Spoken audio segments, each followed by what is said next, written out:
Ladies and gentlemen, E3 is over. E3 2011 is done. Yay. Let's cheer it. Woo! Yes. Oh, that's the cheer of some people who have been at E3. Very exhausting, but very satisfying. It's been a fun show, and this is going to be our last night of live broadcasting and podcasting from the Giant Bomb House down here in LA for E3 2011. Let's talk to our opening salvo of guests for the evening. Jeff Gerstmann's here. Jeff, how you doing? I've gone soft in the head. Today was the day that the bottom dropped out, and I don't have it. It was a slow day for us. Yeah. We didn't have it wasn't as action packed as far as the scheduling went, and I put all of my mental focus into like the last few appointments we had. Yeah.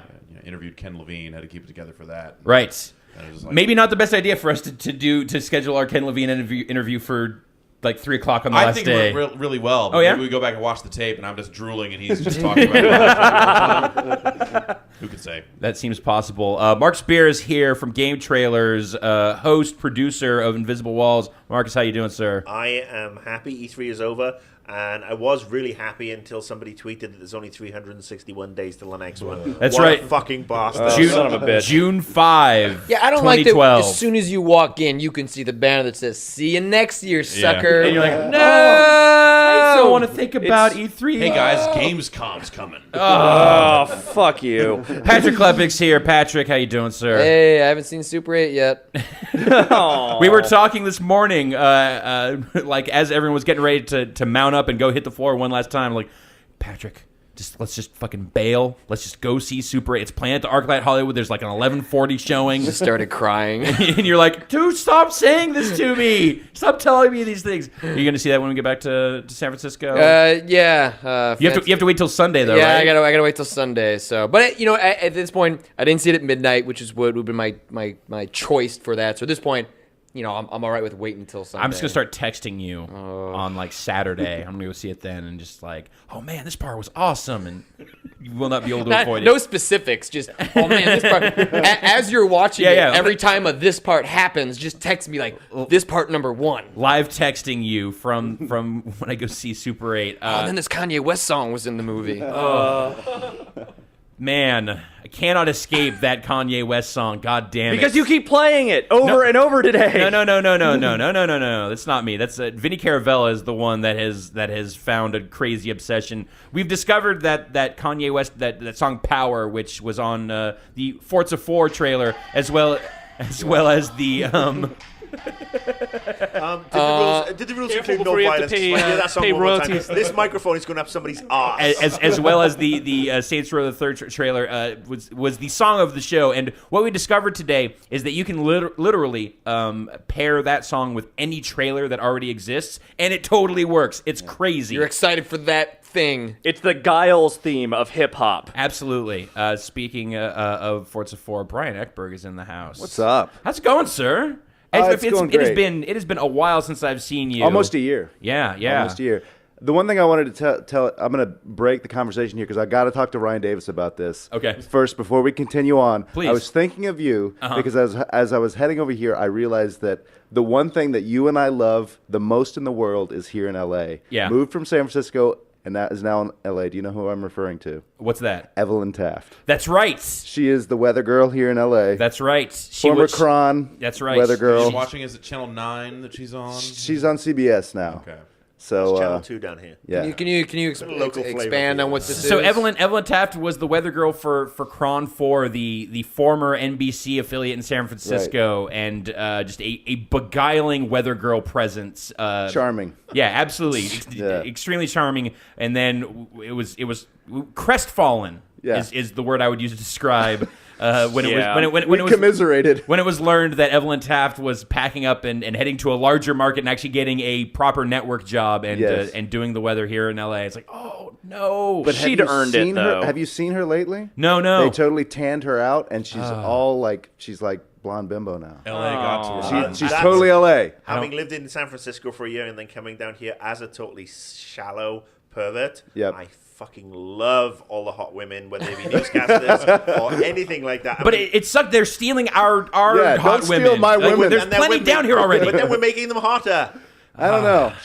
Don't you Evelyn get was- enough like Kansas girls off the bus? You got to go to Northern California too. Seriously? God, you steal our water and you're stealing our women. I'm from Britain. Fair enough. They've never seen the sun there, so you're just happy to Yeah. see any sort of skin And lots tone. of it before it gets melanoma. Indeed. Brian Eckberg, Yeah. such a thrill to have you here. Oh, it's great to be back. It's great to see you guys. How was your show? What were you doing for Forza while you were here? Well, I'm a community manager with Turn 10, so Right. along with the rest of the guys from Turn 10, we were showing off Forza 4, man. Happy to show that game off. You guys saw the trailer. I'm not going to talk too much about the trailer because Thank who you. knows where it could go. But we were really happy about that trailer because we were super stoked. We've been working super hard on the game. It is a killer trailer. It's Yeah. a Yeah, great it's really trailer, good. and I mean I don't. It's not a negative. The, No, I the know. Kanye thing I is know. is It was like, used effectively. Yes. absolutely. yes. It's just one of those. It ended up becoming the kind of de facto song of the show for us. It has been stuck in everyone's head in this house for the duration of the show since the press conference She looks started. pretty good with the tan. You guys. Yeah, You like I'm that? sorry, You like I just that? Googled Evelyn Taft. All right. Oh, Jesus Christ, on a bike. I mean, wow. No, she, God damn. yeah. Yeah. We have a phrase in the UK. Marks out of 10, I'd give her 1. Chris Tilton is here from Chris Tilton. Hello. From music, from- Chris from- Tilton. From TV's Fringe, Chris Tilton is in the house, and I think it's worth noting here that it is the last day of E3, and it is Chris Tilton's birthday. Ooh. So So that's like the best birthday ever. happy, Show's over. happy birthday to Chris Tilton. Did you get to see some fun stuff at the show today, sir? I saw some awesome stuff today, but I would like to add that the first thing I did on the first day that I got here was go play Forza 4 on Yes. the good hydraulic thing. Yes. With the 3 screens. Cheers. And you know what the best part about it was? Yes, It I was do. free. Yeah, totally free. Totally free, no problem. So let's ballpark that. Like that rig's impressive. The 3 screens, Yeah. the roll cage, the wheel, Yep. the tilt stuff. Let's ballpark. 3 screens plus 3 Xboxes. 3 Xboxes, yeah. So 3 copies of Forza 4, 3 Xboxes, 3 screens, a computer to run the chair. You got it. You got it. And then a live Kanye West You have to have Kanye there. while you're That's playing. right. That's right. It was weird. I had to do all the rapping before he got there. It's not as kind good. of click Yeah, when track I for came it. and saw the game before the show had started, it was just like, Brian up there doing it. That's right. He's wearing stunner shades and everything. It was pretty amazing. Center shades and 4-finger rings. And, Yeah, exactly. That's custom built. Oh, wow. Soup to nuts, man. And we actually have 2 of them because at the E3 Judges event on Monday night, we had one there as well. So we leave that one down here in LA, and we just pick it back up when we come back down to. Hey, for I've got a E3. spare room. Yeah. Seriously, just drop it off. I can't tell you how many times people came up to me and says, where do I buy that? And I'm like, you don't buy it, you build it, and you need many, many thousands of dollars, but we're in LA. And they're like, okay, what? Yeah, sure, You know? let's do it. Sure, let's do it. Let's make it happen. Yeah. So that's not even something that we can ballpark a price on for it because it is something that Turn 10 just made. Yeah, it's totally custom. I don't know where to start. I would say thousands and thousands of dollars. I mean, I Yeah. was looking at ridiculous D-box chairs for, like that would work with PC racing games and other stuff like that. And it seemed like those things were upwards of $14,000 just Yeah. for the chair alone. Yeah, we're not talking What's about. in there? Magic. Hydraulics. Several small people. Uh, That's where the Yeah. cost goes. We use You're paying for the leprechauns. cost of murder, and everything is built into the You have to box. put pellets in to feed them. It's not murder. It's just like slave labor with dwarves. It's But movies feel so much better with Man. it. yeah, that's really all that matters. Fast 5 and D-Box, no other way to fly, man. Yeah. I got to say. Well, Chris Tilton, happy birthday. Thank you. Thank you for choosing to spend your birthday here, or at least your evening here with us. And you brought a bunch of beer and also some delicious homemade jambalaya, which was awesome. Fantastic. And bacon roses. And bacon roses as No, well. that is courtesy of Chris's lady friend over here. She made the bacon roses. They're delicious. Well, we wouldn't have her if we didn't have you. That's so true. I'm gonna thank her, but I'm also gonna thank you for bringing her. So, and You know what, Ryan? What's up? Thank you. Oh, thank you, Jeff. And I'm going to thank Alex Navarro for rounding out Oh, you're welcome. our couches here for the day. Thank you for hosting these many, many many hours of podcasting that we have done here at E3. I'm gonna say up front here, this is not gonna go as long as the other ones have gone. I do not have it in me to sit here. I think that's wise. Yeah, I think that's very wise. Yeah, we gotta pack up and roll out of LA tomorrow. So I can't stay up till 2 a.m. doing this podcast. Lord, this no. live stream again. So You say that now. shut up. I know we have Yeah, because last night we planned to be talking till 2 a.m. Last night was 5 hours. Is that? 5 hours of actual broadcasting over the course of about 6.5 hours. yeah, some close to there on both counts, but we've been doing pretty long things. But we've had a ton of amazing guests here over the course of That's E3. the difference. It's not just like because I've told people like, oh yeah, we went from 8 till 2 a.m. Like, what's wrong with you guys? It's like, well, it's not just all of us sitting here and Yeah. talking. It's we've been rotating in a lot of amazing guests, and last night was just volume. There was Huge. 15 people in this house at some point. Does that sound about right, Jeff? All of Supergiant Games. yeah, except for Jen, almost the entirety of Supergiant Games, The entire Johnny V posse. Yeah, all our ex-Midway Chucklehead friends, Right. John Vignacchi, Adam Yep. Boyes, Dave Lang, and Craig Chiava, Chris Charla, all these cats. David Jaffe was here, Jonathan Blow was here, a bunch of Double Fine guys were Genova here. Chen. Genova Chen was here last night. And yeah, now it's you fucking guys. So Yes, I'm carry gonna- some weight, goddammit. I'm going to go to the bathroom and check the size of my dick so I don't feel totally inadequate. Okay? Yeah, right. But it's This is the internet. You just break it out here. yeah, that's right. We've got no rating. I don't want here. to make you all cry. Only on fridge cam though. You gotta, Yeah. That's the important true. one. That's true. You've had all these guests rotating in here, but you've stayed here the whole time of all the Yeah, podcasts. you were the one. You're the man who has endured. So- That's true. I've had to endure, but honestly, having 6 guests here, it allows me to coast. I don't have to sit here and talk the entire time. There are definitely times when I'm like, I can just sit back and let these people bounce off of each other for a while. But really, it's Drew manning the cameras back there and making sure the stream is. Yeah, he's got to watch Guys, our we dumbasses can't this whole do all time. this backslapping when there's still a whole show to do. No, That is what tonight's show is. I am. all right, thanks for watching, guys. Thanks for coming out. I was you. the circle jerk. I am going to do some backslapping for Drew and Vinny and Joey, our video production crew, without whom we would not have been able to execute on E3 the way that we have this year and in years past. But I feel like it's clicked. It came together in some really amazing ways, not just with our live streams and podcast stuff here, but out on the floor shooting stuff. It's been a lot of fun. We've seen a lot of amazing stuff, and we've gotten a lot of great coverage, and they've helped us encapsulate and capture that stuff. So I definitely want to give them their propers. So Drew, thank you, and they can't hear me, but because they're in the back fucking room right now, cutting together more goddamn videos for us. So Joey and Vinny, I want to rotate all of them through here at some point. So we can talk to them about their experience because I'll run the switcher if Drew anytime wants to come because out. like we spread out as a team and we're seeing different stuff throughout the day, but 2 of those guys are always somewhere, so they have seen as much stuff as we have, if not more, over the course of this show. So I definitely want to talk to them about some of their experiences. But let's talk a little bit about today's show. Jeff Gerstmann. Hello. It's as I said earlier, we didn't have as action packed a schedule for the show today. So So mop up and wrap up. Had a few good appointments that we were saving for the end there, but kind of filling in the gaps. Like where's some stuff we haven't seen that we probably could get something out of that would be interesting to people. So But it's also a good idea just to leave that room for yourself and just to do Just it, in case. just Yeah. in case you're like, Yeah. oh, something fell there's through. always like or- people saying like, oh man, dog football, you got to see it, which I couldn't find. I could not find the Jerry Rice dog football? I think it was next to the bounce tent.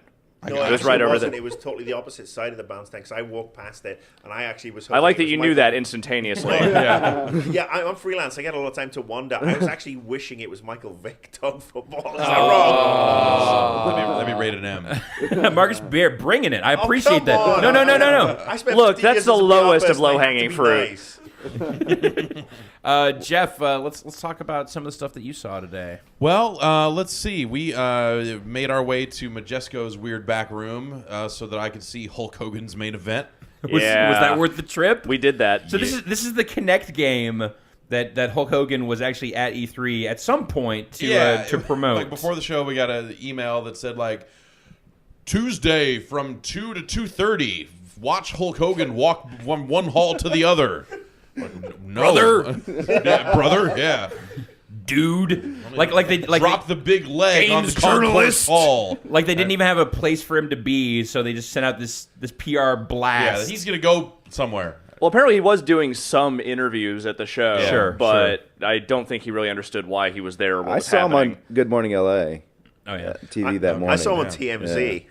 I'm so LA. But it's also been a week for really random celebrity moments because I was walking through the concourse area yesterday and some PR guy grabs me and says, "Do you want to interview Snoop Dogg?"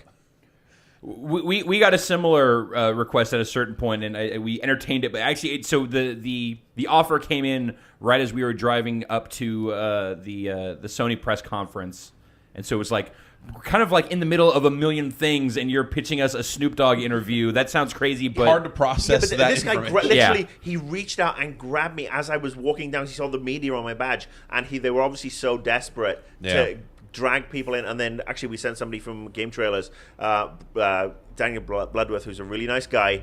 He is a whiter guy than me.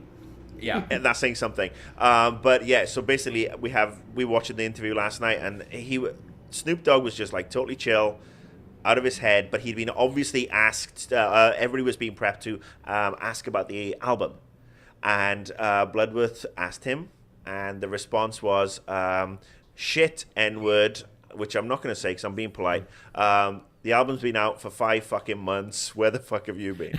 And the poor guy was only doing what the PR person demanded. and just deer in the headlights at that point. PR people are fucking bastards. They really are. Damn. There was a Schlossberg, weird- damn. You would know. Oh, Marcus. absolutely. I'm the prototype. But there was a weird air of desperation around a lot of weird PR stuff, because usually at PR, like at E3, everything's booked. Like everyone has their appointments. There's like a few weird PR stragglers that are floating around, like trying to book stuff. But if you don't have everything already like cinched up tight Yeah. before the show, too bad. But this year, there was a lot of people like roaming the floor looking for media badges, like trolling for media badges. Like, hey, do you want to come see us like some Alienware shit? And it's like, no, I have other never. things to do. God, No, I'm not gonna go see your headphones. no, I don't want to go see your goddamn gaming headphones. I don't want a goddamn helicopter. I don't want your goddamn remote control I had helicopter. to tell 2 separate people I in the know. course of the show that we already have a goddamn remote control And no one helicopter. believed you. Yeah. And like, they, That's I was- To I had to their be the- credit, how could they believe that you have like That Right, stupid how would- thing. And you're like, have yeah, I one of gave it those the stupid office, things. you know.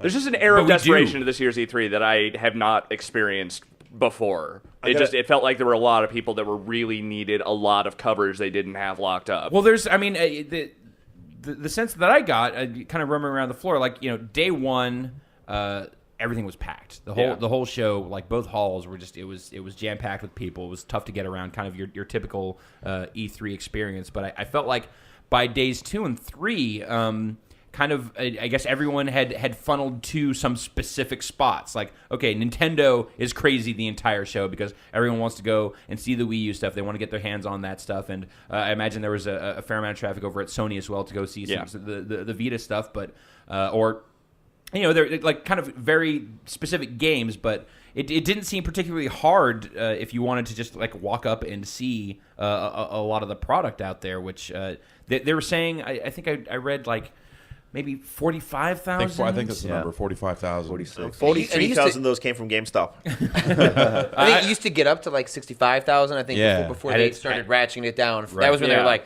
"Hey guys." But I mean, crazy. those aren't PAX numbers. Right. Like PAX is bigger than that. but it's not trying to be trade PAX. show. But I'm Yeah. speaking about just the volume of people. Yeah. that are- yeah. Obviously, you know, PAX is its own thing. It's open to the public, so you're gonna have a larger crowd, kind of just.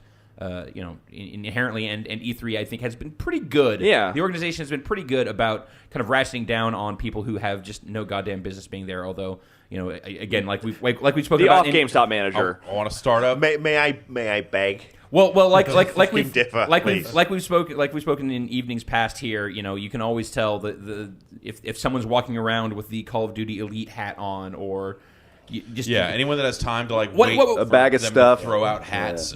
Yeah, so I want to start He has it a like plan. I Yes, love this plan. So I've got my plan. Right, This is right. good. Oh, the We first need one's out. spot checkers. Like if they've got the free bag and a free hat, and then inside the bag is some other thing. Like you just walk up to check someone's like, how many items you got? 3. All right, out. Yank their credentials. You're at your, kick them off the floor. it's like a hunter's license. Like, all right, you're at your limit. That's it. You can't have any more stuff. You're out. That's the Paul Barnett plan, isn't it? Like he was talking about the ginormous bags last year, and if you have one of those bags, you should be stuffed Yeah. in it and kicked out. Yeah. There's two ways to check This these is a people little more out. measured. The first way is if the first words out of their mouth are, "Do you have any free stuff?" Right. You know, that's a problem. And then the second thing is a little thing I like to call smell check. No, Yeah. okay. Yeah. It was a little assy between the EA and Microsoft booths today. Yeah. As I was leaving the hall today, I definitely By 12:30 on Monday, I was walking from Activision to go to see Deus Ex, and the aromas that hit me were a combination of BO, badly laundered clothes, which is always a nice one. It smells like piss. And then, of course, the delight of somebody having packed down too many of the chili hot dogs that they sell on the street here in LA, and just crop dusted the entire row all the way to Square Enix. maybe even worse than that though is that there were a couple of times where I caught just like a mouthful of Axe. Just like someone was compensating hardcore, like, I didn't shower today, let's just really throw it on. Just blanket the whole body. Or And, maybe they did and they thought they were going to get one of those booth babes. and it was just Are you like, sure there wasn't just an Axe booth somewhere where there was There like, actually I was across the. There was actually an Axe booth across the way from the South Hall. was there really? next to Spraying Walmart Axe Game body Center? spray for Axe 8 hours sponsored a a day. segment. You want to interview this gamers. bottle of Axe? Gamers love absolutely nothing so, more than Axe Axe Kilo. and NOS. What's that like? I- Clearly, those are the biggest targeted gamer products. I say mouthful because it was one of those like walking through whatever this invisible cloud. Yeah. And it was like I can actually taste it Oh. in my mouth. Like, oh god, It's like Chewy. It was exactly. There was a texture to the air. Oh, this If you tastes like lighter, it would've overcompensating failure. That's right. It's glad. It's a good thing that it was indoors. If anyone had lit a match, it would have just been a fireball in the middle of the convention center. Well, there was a bomb scare today in front of the Staples Center. Apparently, Yeah, so I Maybe heard that's about that. why. Like, what did anyone else? I mean, I just saw kind of the random Twitter things about. I saw there was Twitter, yeah. something happening at the When I LA was walking Live. back to my car, the cops kept redirecting me to various ways to get back to the garage. It was one of those people that got kicked out due to Jeff's plan. Like, they were pissed that they couldn't get any more free shit. So The one thing, so there's always something. There's always some. I know what you're gonna say. Gimme thing, you know. I do. There's always some gimme thing that like everyone who's Yeah. just going there for stuff. Like okay, you can always just spot that guy out of the crowd. You know that okay, you're an asshole. What it was like this cap that looked like black hair on the Yes. top. It was like an orange headband. I Yes. don't know what that Yes. was for. I saw so many people with that. I have no. It's like some sweating game. I think. But Oh, was this the, Those are my favorite kind of the Taekwondo like Connect game where you have there's literally like a Connect sensor and you have to do these Taekwondo or Judo poses. It was down in the South Hall, right at the bottom. I really toured the shit places today. I really I you walked clearly past- memorized the map, too. That's the best part. Well, again, I mean, my background being PR, I mean, I've done so many E3s as a PR person where it's like, all right, where's our booth this year? Where's our booth this year? West Hall, South Hall. I've never done Kentia. Thank you, God. I miss Kencha. rest in peace. Kencha is I long miss Kencha. gone. Oh, I'm sorry. It's the was it the Target Lounge now? No, it's a parking garage. Garage now. Oh, okay. Yeah, the they- Target Lounge is just on the concourse there. Yeah. You know what? Oddly, so last year, Come in. last year, I remember. Hello? Do we have a guest here? Yeah. I heard a door. Who's here? Come on in. We brought beer. We are in the middle of a live broadcast. No, it's fine. No, Come- we brought encourage beer. this. Please come on in and take a seat and yeah. I think we're good on beers right now. Feel free to stock in the fridge, though, if you want. Yeah, go ahead and throw those in the fridge. I feel like a total cheap shit for just turning up with a pack of Marlboro Lights. No, you did just fine. You Does did just fine. anybody want a drink of my water bottle? No, we're all right. No. You Okay. can just get like your hand wet and then flick Yes. it away. We're just trying to keep the fridge stocked here. The thing that blew me away today, just on the vein of free stuff, people, is like you and like the three of us took up shop inside the abandoned badge pickup Yeah. booths. Oh, at the- this was my moment of the show for the day. Yeah, it was. And easily. it was outside. So we're outside, and the booths are empty. So like Jeff, Ryan, and myself were just sitting there checking our phones or whatever. And multiple people came up and asked us like questions about badges or questions about like With a half hour left in the show. A half They hour. want to know about a badge. But the best one was the guy who came up and he was like, and I'm just sitting there staring at my phone. And I look up at him and he's like, "Hey, do you know if they're still handing out those free G4 bags?" And I'm like, "No, I don't." He's like, okay. Well, do you know where they were handing out those free G4 bags? No, I don't. Okay, well, do you think you could tell me where to go, where I could maybe ask someone where those free G4 bags are? No, I fucking don't. And then he finally walked off, and I'm just like, are you for real? There's 10 minutes left in the show, and you are the guy's probably scrambling for one of those bags. Adam Sessler's face is in demand. I guess. So I loved, Jeff and I were sitting there. Guy comes up and he's he's like, hey, I don't have my printout, but I've got my ID. Can I get a holder? And Jeff and I are just sitting there, kind of look at each other, kind of look back forward. And Jeff's like, no, I can't help you. You got to go inside, man. And he goes, okay, great, thanks. And he runs off, and Jeff's like, so not much time left on the show. And this is the last 20 minutes. Last 20 minutes, the guy's like, I need to get a badge. I got to go play some video games. What are you hoping to accomplish? I love to What walk were you that doing? back. What got him to this point? Yeah. How does he have a printout? It's not No, he didn't have a printout. He had his ID. He's like, I don't have my You have the printout. I've got an ID. Can you get me I my don't think stuff? he was ever supposed to go to the show. I think he just was hoping to find some rube who didn't know what was going on with half an hour left that he could just get in he's like, yeah, just fucking maybe. go in, whatever. No one will care. The lesson here is never underestimate the power of Dance Central 3. 2. I didn't play either of them. I thought they were on 3 now. No, they're on 2. No, it's on two. It just seems like 3. Connect just came out last year, man. Yeah, I know, and it's still a bag of fucking. They don't put out many games for it. Don't get me started on Connect. Yeah, that was pretty amazing.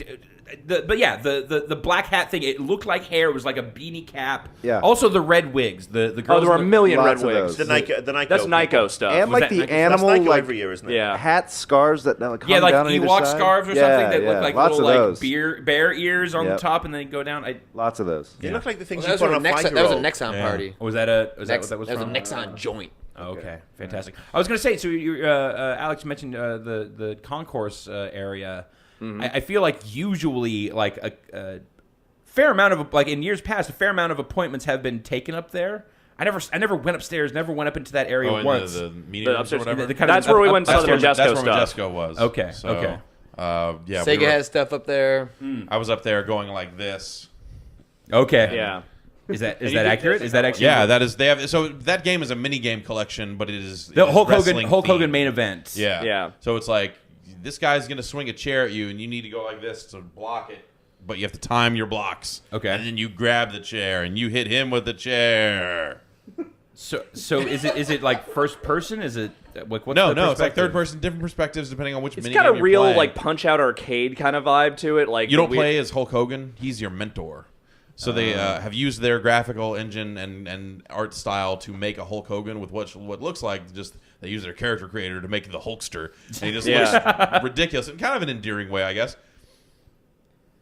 Does it have the same levels of dye on his beard that you actually see nowadays? No, this is classic Hogan. It's not. Okay. It's That not NWO take off the Hogan. weight belt and beat people with it. Hogan. It is pre.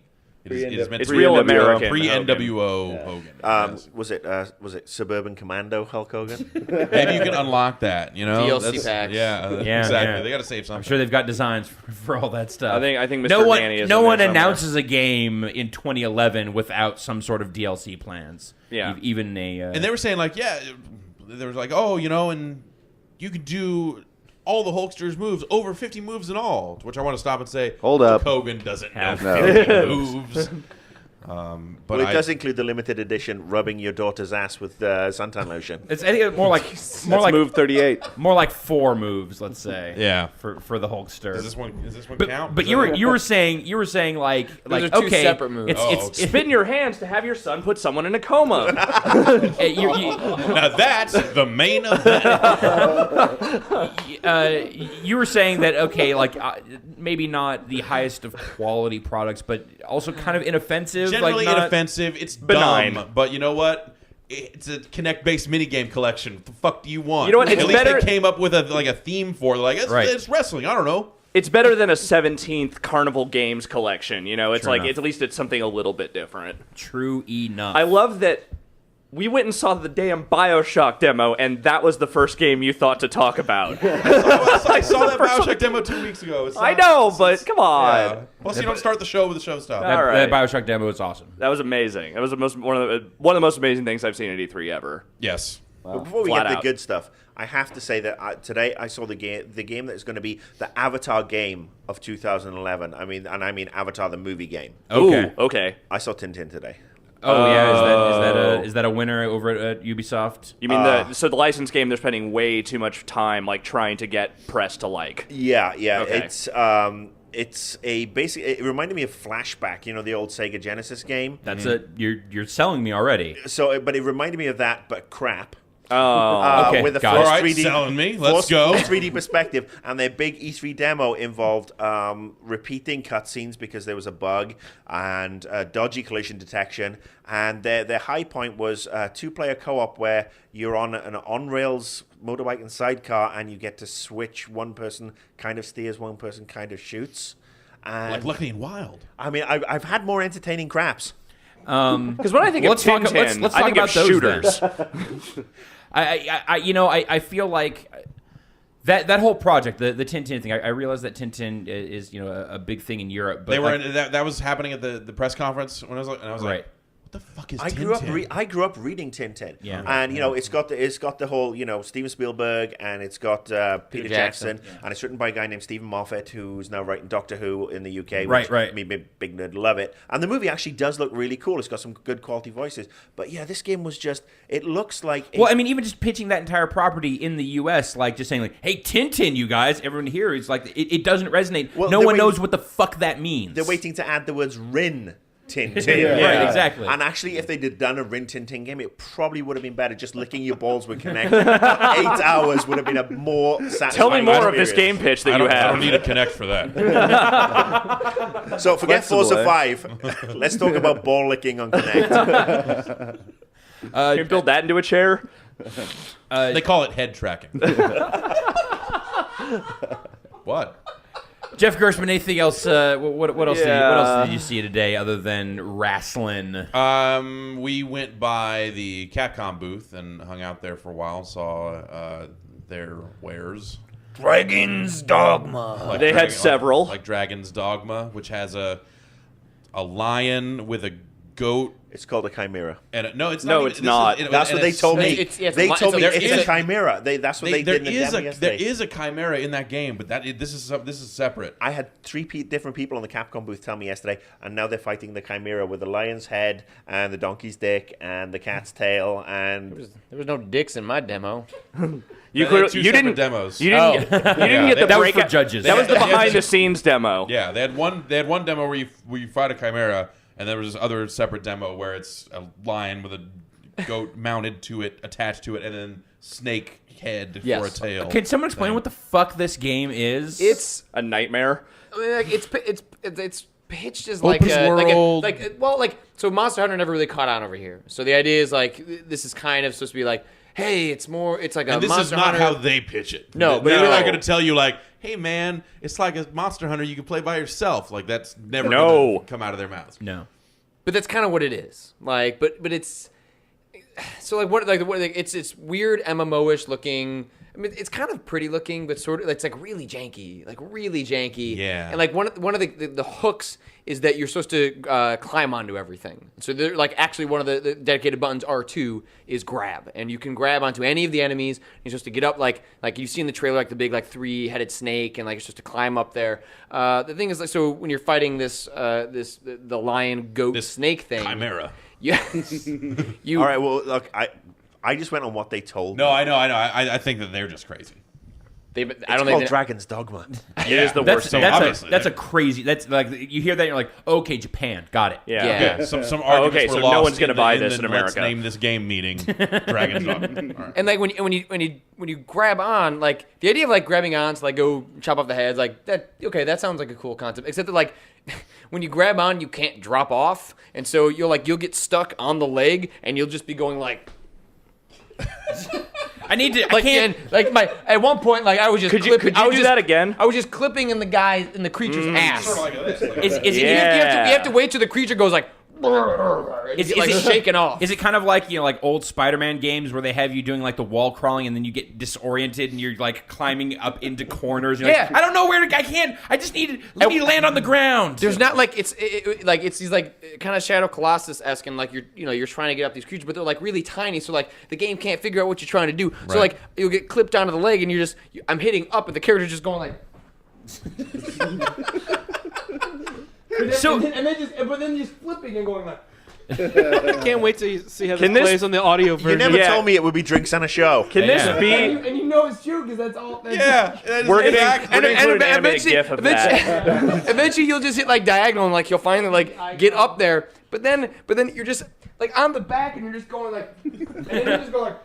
Yeah, you just start hitting the attack button, and it just becomes like, just sticking the sword into it over and over again until one part of it finally dies. And meanwhile, like your NPCs that are, you got your squad of your posse with you. Oh, it's squad based. But, Yeah. but it's not co-op. It's just like these weird AI guys are like, I'm going to cast magic. I'm going to cast magic. I'm going to cast magic. And then they say like, I think the goat part is immune to physical attacks.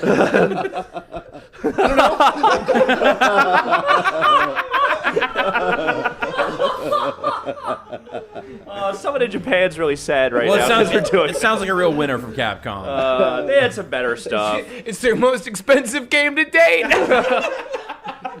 They're gonna be in ruins. Wait, did they tout this fact? Yes. It is the largest dev team that Capcom has ever had working on a game. They're pitching it as it's Capcom stab at almost a Western, RPG Yeah, type like thing. they try to tell you that it's like maybe it's like a Japanese Oblivion, Yeah, or something like But that, like it's- trying to do it's an people Elder from Scrolls Devil game. May Cry. I feel like and I'm crawling all these- into oblivion. I gotta say they got points from me because they simply had the one thing that I've always hated about Capcom games is the fixed camera angle. They have a free roaming camera on this, so good luck to them. What I mean, obviously, like that's maybe not the highlight from the Capcom booth. No. No. Smurfs on iPad. There you Is go. that a Capcom joint? Yeah, It is. Or it's a Beeline. Beeline and interactive. Is that a movie-based Smurfs? No, it's not, thankfully. So Okay. it's like the Smurfs meets Farmville, and it's free. Okay. But I got told a story that it was released, and parents were getting very angry because they were downloading it, giving their iPads to their kids, and the Buy Smurfberries button was not password protected. Oh, no. So all of a sudden, $600 and $700 iTunes bills were coming in, and people were not happy. That seems problematic. What else? What else with Capcom, Jeff? Street Fighter Cross Tekken. Yeah. Kind of talked about this game a few times. Certainly. Got to play that with Brad for a while, so now there's someone else who understands how weird and kind of cool this game is. Yeah. It's they're taking the Street Fighter 4 engine basically and trying to cram Tekken characters in it, and they're largely successful at doing that. Like the Tekken characters, they don't feel purely like Tekken characters, but they feel interesting to play in that environment. And they've done some interesting things with the way that you can juggle characters and stuff. Like it's very different from Street Fighter. So in a way, like if you've learned the rules of Street Fighter, it almost feels broken, like a hacked game or something like that. Like Street Fighter 2 Championship Edition, Rainbow Edition, the weird hacks that would let you throw fireballs in the air. Sure, and sure, stuff. exactly. It's So are they it's giving? crazy. I guess I don't think I've asked this question before. Are they giving projectile attacks to the Tekken characters? No, they're giving like sways and like low rushes that get you under or around projectiles to a lot of those guys. So there's like a really distinct feel, like kind of a split between the two groups of characters. Well, sort of. I mean, the combo system is kind of the same for both. So if you get in close, you're still kind of working your way up, light, medium, heavy, and it's a tag game, so you can kind of tag mid combo and continue combos. Does and it stuff. seem like they're even trying to balance it? The game Is that isn't even coming out until possible? next year, so I don't think they have to worry about that yet. I think right now it's like, let's get all these characters Make in it here, fun. make it fun, and then make it fair. So yeah, I think they'll eventually address that, and who knows? Maybe they'll have to come up with some kind of combo breaker system like Mortal Kombat has, just to like take some of the burden off them to balance it properly. And it's just like, well, we give them an escape hatch, we give them like an emergency like panic button thing. Because it seems like they're so divergent that at some point you kind of like the characters are just like their own personalities. How much can you do? But at the same time, like the Tekken characters have been given things like, Tekken characters have dragon punches. It's just they work a lot differently in the Tekken series because of the nature of that game. But in this, they work like dragon punches and such. So they're adapting Tekken moves to this kind of 2D plane really effectively. They just aren't projectiles. So not every character in Street Fighter is a projectile character. So they kind of fit in on that level. I'm actually way more interested to see the other game. Yeah, Namco's Like what game. Namco's What gonna is do, Tekken because cross Namco Street has not Fighter? had like a lot of success this Yeah. generation and putting out like a fighting game that gets like anyone excited. Right. So I'm super curious to At least stateside, like that, like the Namco stuff has a certain cachet in Japan, but sure, it's like in the arcade scene, but- it's no Street Fighter even there. So Yeah, and if only because like I'm curious to see like Capcom and Namco have both like they've publicly said like, hey, we're not looking at each other's games, we're Right. not touching them. I don't know how true that is or if that's just meant to be like how they're portraying it Yeah, publicly. yeah. But I am just really interested And to see what they like how far it swings in the Tekken direction for the Street Fighter characters. Right, because there are fundamental things about Tekken that breaks 2D, that break Street Fighter. And it's the same problem that Mortal Kombat had when it went 3D, is that if you're throwing fireballs at someone and they can just step out of the way, fireballs become almost completely useless in a lot of cases. So it's how do you manage that stuff? How do you make projectiles matter in that sort of game? And Tekken does have like a couple of projectiles. But they're just weird, kind of thrown in. This guy can shoot laser beams out his eyes, and that's about it. But anything else at the Capcom booth? That you I got played hands on? Revelations. I saw a couple of things. yeah, Resident Evil Revelations. you Yeah. played that. That's the one that's out next year. That's the 3DS game, Yeah. not the Mercenaries one that's out next month. Nope. This is the story-driven There's one.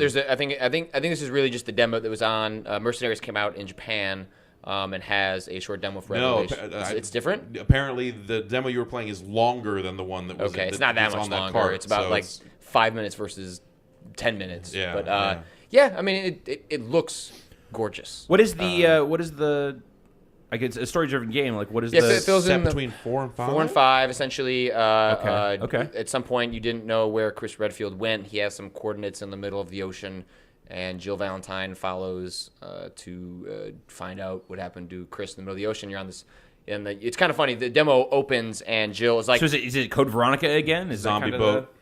What's it? These water-based enemies. So like when you kill them, they sort of disintegrate into the ground. It's not really explained how or if they're connected Zombie to boat. which was that'd be a good movie. Yeah. But yeah, it's set on a boat, right? Yeah. Yeah. Well, what's kind of cute though is that it starts and Jill wakes up and you're in this room and it kind of looks like it's kind of modeled after the mansion from Resident Evil 1, and she goes, "I feel like I'm in a mansion," and then but then you find out you're on a boat. So- Who says that? Yeah. Someone from, Actually, every someone morning from, I woke up here and said, like, I feel like I'm in a mansion. I would say someone from, Barry.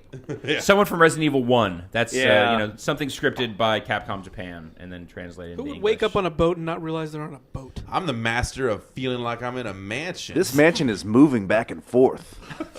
I'm in a must be a rocket mansion. I'm in an LA mansion. But the game itself feels like old Resident Evil, which means I really am not that interested. But in terms of what it does for like showing off the processing power of the 3DS, like character models are just absolutely gorgeous, and it actually does some pretty interesting use of the 3D, given that you have like a giant character model that is sort of what's popping out at you, and so that's kind of the 3D part as you're following behind that to look at the enemies, but.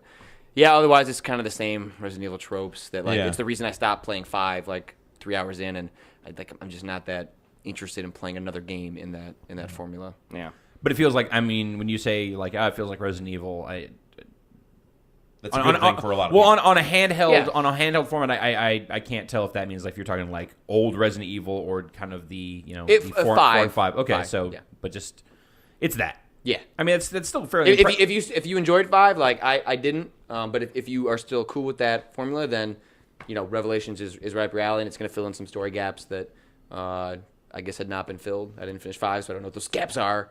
But It's- Gaps are, what if there was a boat with zombies on it? It looked like a Zombie mansion. boat. Where they were looking you for just have to love. sink It's a the zombie boat? love boat. now we're talking. Wouldn't all you have to do is just sink the boat? You You just sunk my boat. Sorry, it seems sunk- like that would be a Zombie problem that would take floaties. care of itself. Sank my battleship. Jeff, after that, you and I went and saw Ridge Racer Unbounded. We did. We totally did see that. We did. Yeah, Alex, you were there as We well. were so unbounded. We were unbounded as All fuck. the way unbounded. So that's man. Bugbear's making that. That's the Flat Out guys, and that game looks like a kind of a slurry of Burnout and Split Second ideas that they've. Yeah, I mean, like, to be clear, like, it has nothing to do with Ridge Racer. Yeah. And Well, there's Other drift. than- Is the chick in it? There are cars. There is drifting. Well, the chick is in the trailer, She's not in the game. but I mean, But in they- the game, it's cars. What are and- they thinking? I They know. were clear about saying like this has nothing to do with Ridge. Like literally, it said it's not in the same even universe. They were She was mentioning in the things. They were trailer. like, this does not take place in Ridge City. There's And- a and- Ridge and- Racer I- yeah, universe. I was sitting there going like, what the fuck is Hey. Ridge Oh, good City? lord. Christian Hey. Dunn is here. Peter Bartholow is here. Hey, Cowboy's back in the house with a mystery Oh, beer box. That's my kind of beer. Bring it on in. Keep With it coming a here. price point on it. Keep it coming. I don't know who you are, and Brad Shoemaker's in the All right, house as we're at well. the limit. You need to go. That's it. I'm sorry. Oh, that's you Mrs. like- Cowboy. Okay. Absolutely. Would you Well, like an welcome. interesting fact I about? don't think there's any more room in Flat that fridge, Yes. but There's some. We can make it work. Yeah, just get rid of all the Once fruit and he's finished, vegetables. Yeah, Why is there a what's that? PS3 camera? All right, Don't well- ask questions. yeah. Don't ask those kind of questions. It's fridge can. All right, well, Peter Bartholow, we have an excellent view of your butt on camera right now, so perfect location for that. This is not the nicest fridge. You out. That's it. Leave Well, the, thank Just you, leave it Mr. Judgy Pants. leave the beer. Did you bring a fridge to replace this one? Yeah, you're not a very good fridge either, Christian. Yeah. Just put beer in you, it just gets warm and turns into piss. And do you speak from experience? You showed him. Interesting fact about Demonstrate that principle. Flat Out Go. Well, it's totally interesting to me because that was actually the first game I launched at Vivendi.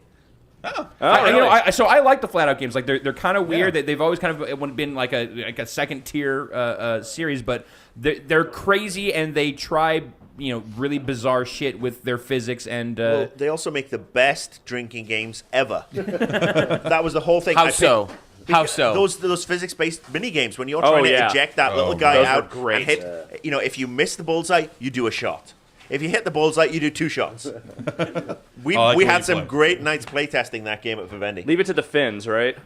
But No, are they? yeah, they're they're finished. from Finland. Yeah, they're finished.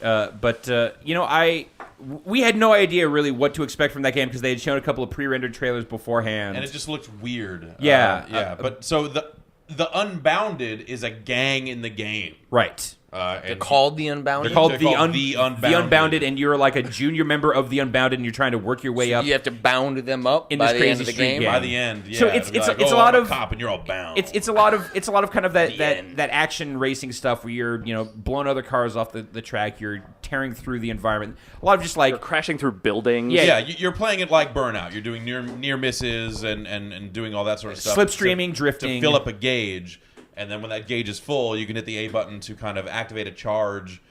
Which will give you a speed boost. It'll kind of jut you forward a little bit there. And if you're, heading towards a building that has the "you can blow this up" icon, Right. you will drive through it as a shortcut or something. Or you can just do that into cars to destroy. you can also them. create traps for other like Yeah, it's yeah, it's yeah. it's You'll all knock things over. It's all situational. It depends on where you are on the track. Breaker type. I thought it looked pretty sharp. Like graphically, Yeah. it looked pretty good.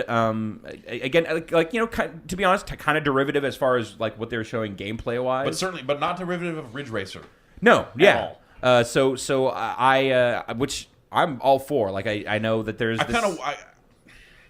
that game needs to have the ability to do 360 drift spins through buildings. That's the one Ridge Racer thing they need to bring back is just like some ridiculous 360 like drifting stuff. well, they're still a ways off with that game. It Yeah. sounded And like. perhaps with one of your user created tracks, Yeah. maybe you could build that. So they were talking about this is taking place in was it Shatter Bay? Was Shatter that- Bay. So that's the city that this takes place in, and then they're like, okay, this is the city that the game is in, but then users can create their own cities, and they didn't actually show any mechanics of this. It was kind of a little pre-rendered bit, but the idea that I took from this was that they're going to have these tile sets for these cities of kind of like block areas that you can then go and create your own cities and create your own tracks in this format, and then share them, and other people can race on them, and so on and so forth. They didn't want to talk about it. We shot an interview, and Yeah. they weren't really taking any. That's, questions to me, about it, I mean, but like- that's certainly what it looked like. It's the most interesting thing about that product. It's the gameplay looked. We didn't touch it at all, but the visually it looks sharp. There are no there are no Burnout games announced right now of that nature. Like there's the crazy downloadable whatever the fuck that's going to be. Right. With the Wasn't lo- at the with show. with the lobster monster. Yeah, with the no, lobster it wasn't monsters, here, with the lobster monsters, and Split Second is done.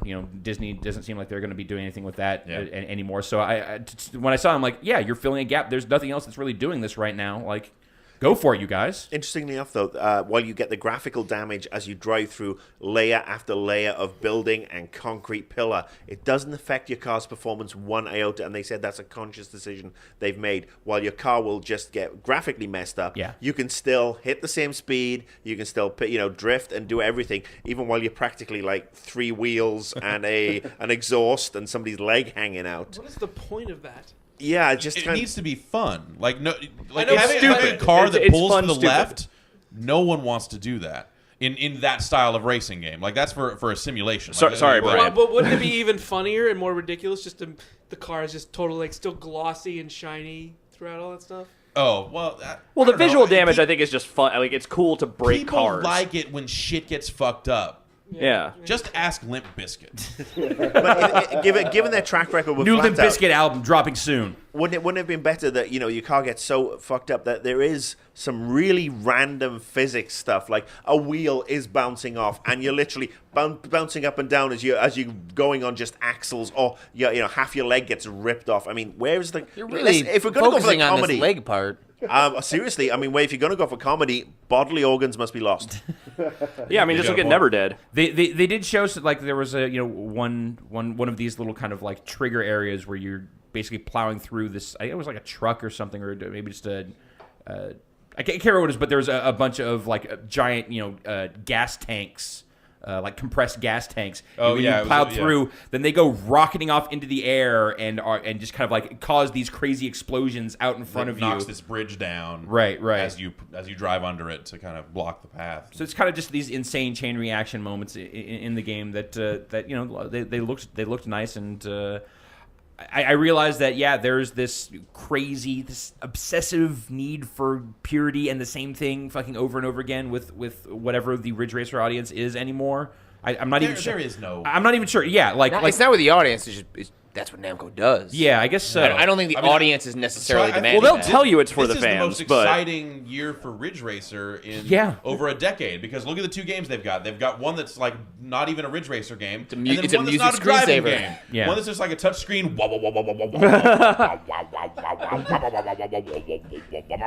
Camera change. Great. How does it go? Ridge Racer is. And you put the other finger on it. Like that. Got it. can we get a genre page on Giant Bomb with that? That's a genre, a game genre. Contains dubstep. We could definitely do a wobble-based Wobble-based concept code. page. No, we cannot. Do not give people suggestions for shit pages in our It's already database. made. Okay. Assholes. Sorry. So anyway, Unbounded looks interesting, way more interesting than the trailers looked. That's for sure. Definitely. And I would like to see more of that game down the road. Get it? Because it's a car. Yeah, man. And then E3's over, baby. Let's party. and then after that, you went and did your Ken Levine interview. Yeah. How's Ken? Seems like he's doing really well. We talked about some of the things he said at the press conference, talking about putting move support in that game and getting to be a guy that gets to pull something out of his pocket at a press conference. Getting to be that guy. Getting to do a little bit of theater, as he put it. Yeah. Because he didn't really have much to say about it other than we're doing something for this. Like, here it is, and Yeah. So all those announcements seem incredibly early. He didn't he didn't have answers for questions like, so what are you gonna do with the move remote, the move wand in this game? It's like, no, we're gonna do some experiments. I mean, it seemed like all that announcement at the, all when his presence at that Sony press conference, all that amounted to was like, we are looking into this stuff. Like, we are not just discounting this stuff, wholesale. Although it did also kind of sound like they were committing to, we're going to make something on the Vita. Like, that is like, Yeah, that's a game, and it sounds like that's a game that they've been talking about for a while, conceptually. Just while they're working on this game, thinking like, man, wouldn't it be cool if we did this other thing, and didn't really have a place for it. And when the Vita came along, it was like, well, maybe we have an opportunity to do it here. So that's what they're going to do from the sounds of it. So We do it on another system that nobody's going to buy. So. yeah, so video interview forthcoming from Ken on that. yeah. And we then spent some time dancing. Oh right, we played a little Dance Central 2. Did a little Dance Central 2 In Up public. there, like a G6.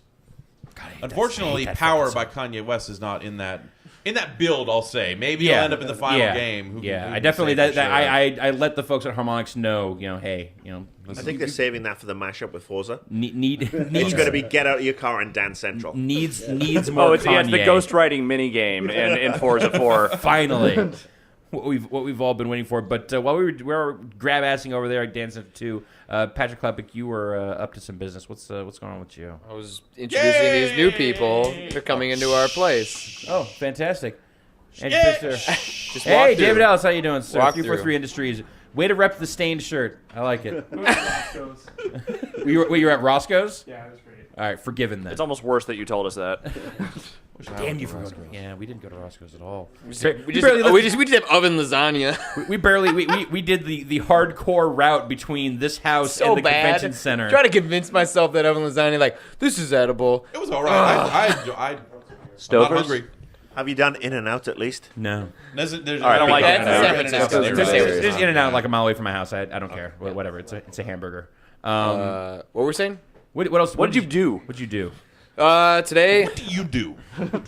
Who let you in here? I don't know. Is it great? I can't even get into the show. I'm not even 18.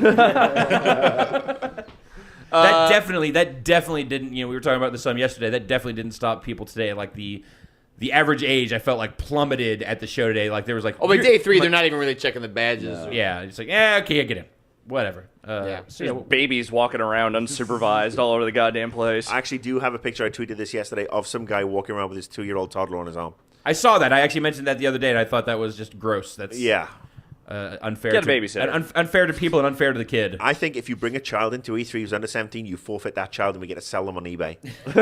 Fucking harsh. And you get kicked actually, out. That child gets to generate assets for Star Wars: The Old Republic. Send him off. That's harsher. That sounds like personal hell. That's I want no part of that. We need people, you guys. We just need someone here. Guys, I'm not going to convince you this game is any good anymore.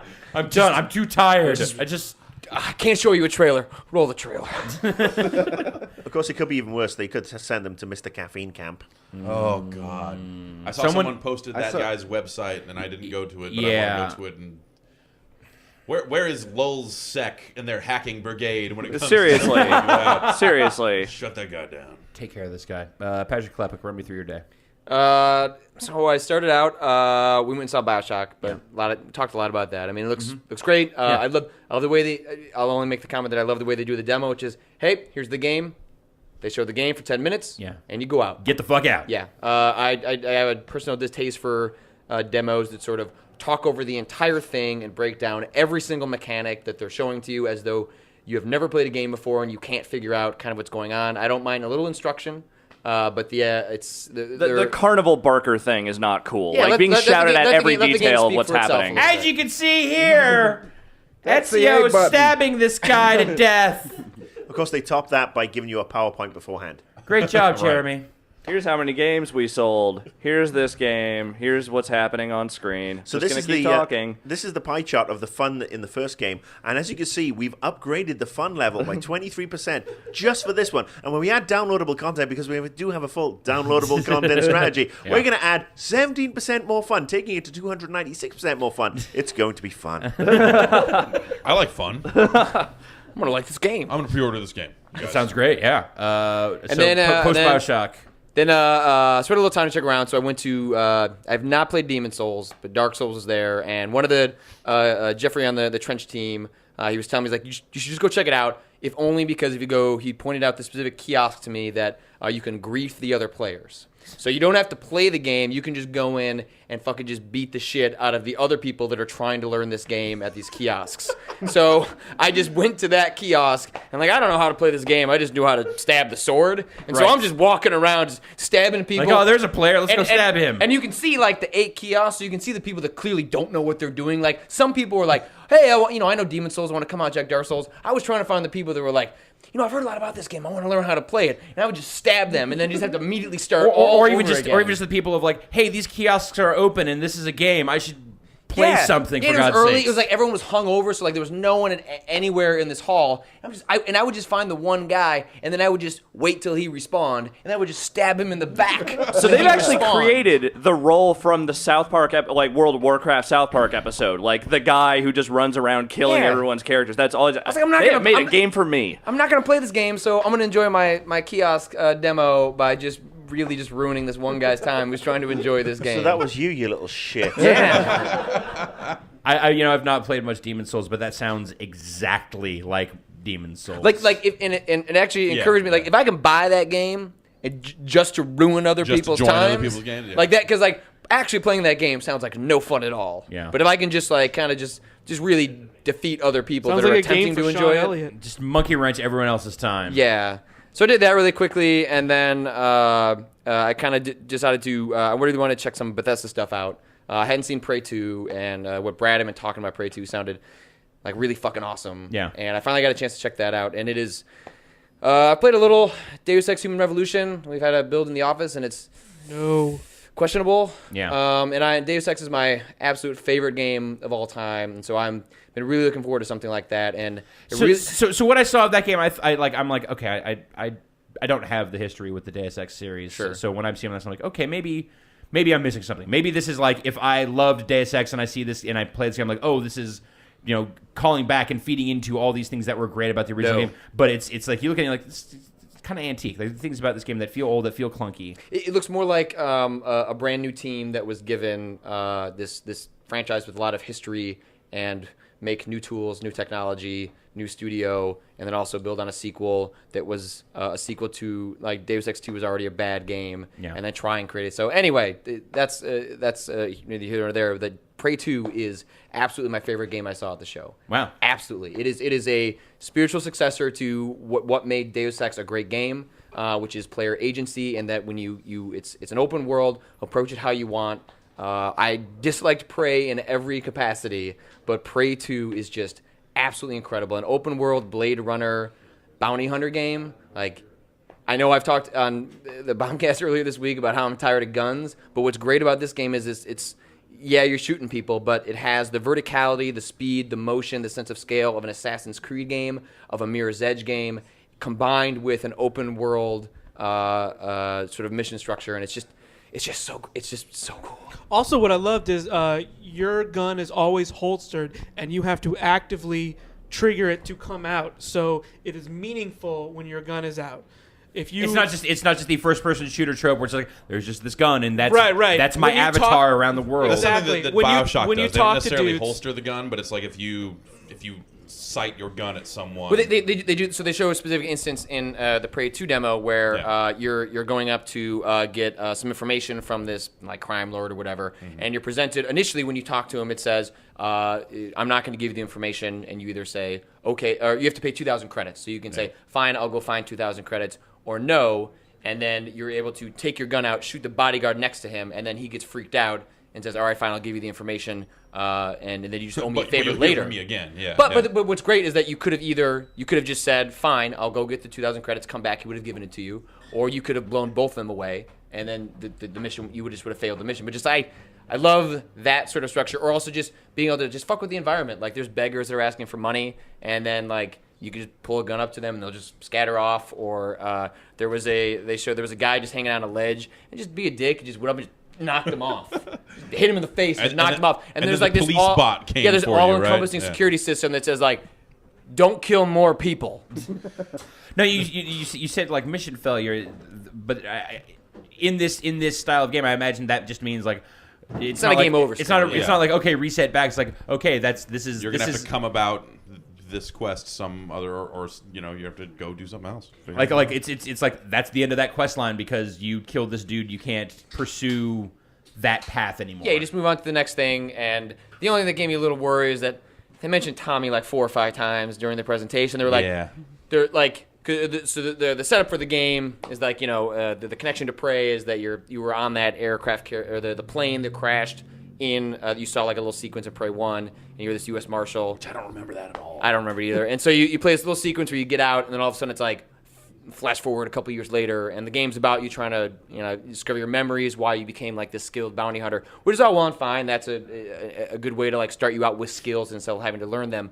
But they're like, and you're gonna work with Tommy through most of the game, and I'm like, Is that really what they said? I thought it sounded more like when I got that demo, I came away from it thinking like, oh, Tommy will show up a couple of times. no, like they're like, like- you've had a relationship with Tommy the entire time that you were unconscious. Okay. He is a central character in the plot.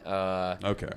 So that scares me a little bit. Yeah. I don't mind if they can do it well. It's fine. That's fine. Sure. I mean, everything else about the game looks just really. Yeah, if you just like forget Prey 1 and forget Yeah. who Tommy Can- is, can I you know, nit- 'cause like- they probably are doing that too, because who Yeah. knows what Tommy will be like when you see him. I've heard nothing but amazing things about this game. The trailer, which seems kind of, at least, you know, it's you know, pre-rendered. The Whatever. trailer gives a really great It seems- encapsulation of the actual gameplay. Right, and it seems like it kind of proves out a lot of the ideas that were actually in this gameplay demo. If you'll allow me to just nitpick for just 1 second, Yes. I cannot stand the knit cap on the main character, and I realize that when you're actually playing that game, you'll never Man, see you're that right. shit. Fuck that game. No, but it's in all of the imagery that they're showing for that game, and I feel like they're otherwise like they're trying to have this space western kind of vibe, and I don't know. Is it just like too Williamsburg hipster for you, or like what is it? I don't know. I don't know. I don't know. It's You're, No, such a fashionista. It's something depressing. it's something that I saw and it bothered me, and I realized that it's petty and minor, and it Maybe has that's just a piece of armor that you can replace. it has no impact on the actual game, but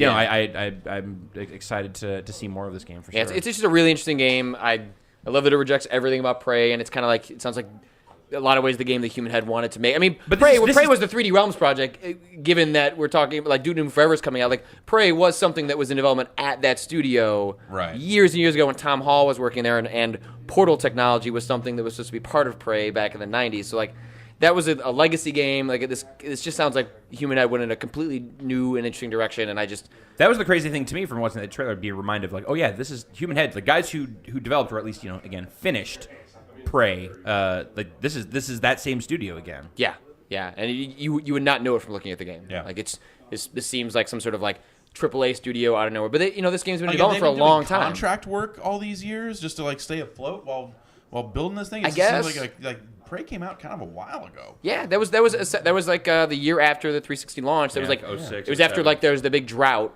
It was Yeah. like Oblivion came out, and it was like there's nothing to play, and that came out that summer. Yeah. And everyone like didn't really like it, but it was like, well, it's serviceable enough given that there's nothing, got nothing else to play, So, so- just shoot Got- up some it's got that vagina jukebox, doors. and all right. Yeah. So that game looks great. I absolutely like it. Pushed all my buttons. Like I love Blade Runner, pulpy sci-fi, and the fact that it's an open world, and Mirror's Edge, Assassin's Creed, like the vertical scale. I just yeah. How does this? So was this just a demo where you weren't actually playing the game? Or? Wasn't actually playing, but it was a real time demo with about 20 minutes. How did the traversal stuff look? Because that always worries me in a first person. Well, game. traversal stuff's really great because they address it in a couple different ways. So like they give you a lot of like different ways to ascend. So they have like grapples, and you can you can jump very high. But the one thing they address, like, so we give you a lot of games give you a lot of ways to go up.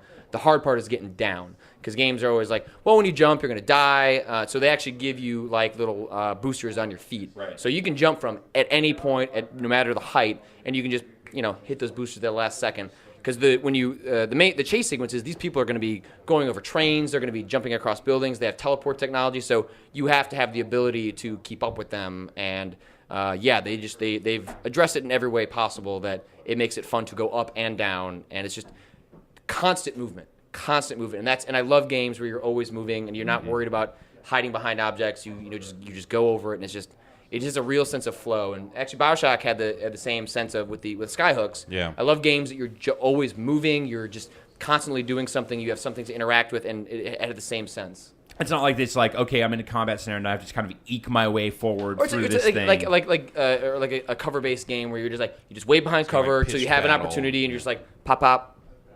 Like, these games are very much like, just keep moving, go somewhere else. If you're going to go up, you're going to go down. Like you always have another opportunity to do something else. So Prey 2 is good. Excellent. Anything else at Bethesda, or was that what you were there for? That was pretty much what I was there for. And then I saw Ninja Gaiden 3, and that has a lot of QuickTime events.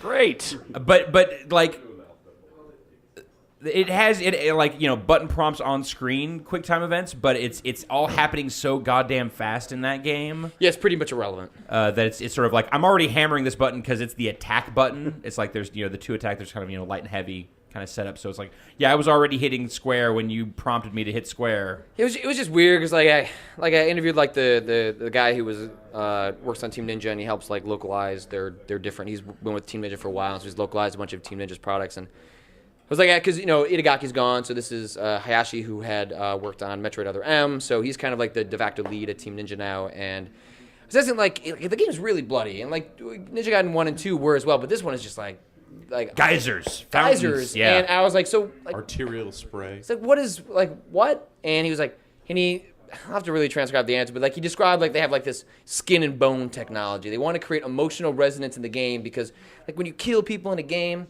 like, what are you doing with your life? They like Finally, getting down to what matters. and so their way And of Ninja Gaiden was going to be the series so that the was way going of to crack doing that that is egg. like when you're like there'll be times where like the game will just slow down, and like when you're slicing through, like you slice real slow because they just want you to feel the crunch of the bones and slicing through the skin and the muscles. And they have like a specific technology for it that like I can't remember, which it would I don't That just sounds gross. Dragon's Dogma.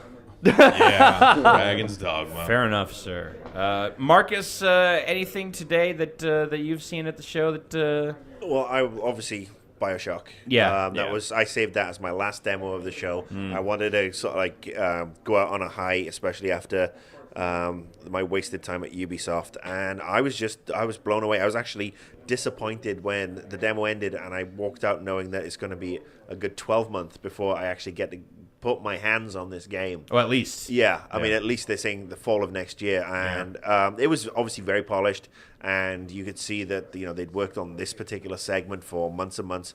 But if they can do that with the rest of the game, I mean, that's something that could just rewrite the record books. I honestly, like, watching that demo, I had a hard time believing that is something a human being can play. You know, it's just like there's so much going on, there's so much chaos, like all the stuff with like the did he sky address hooks. that at all?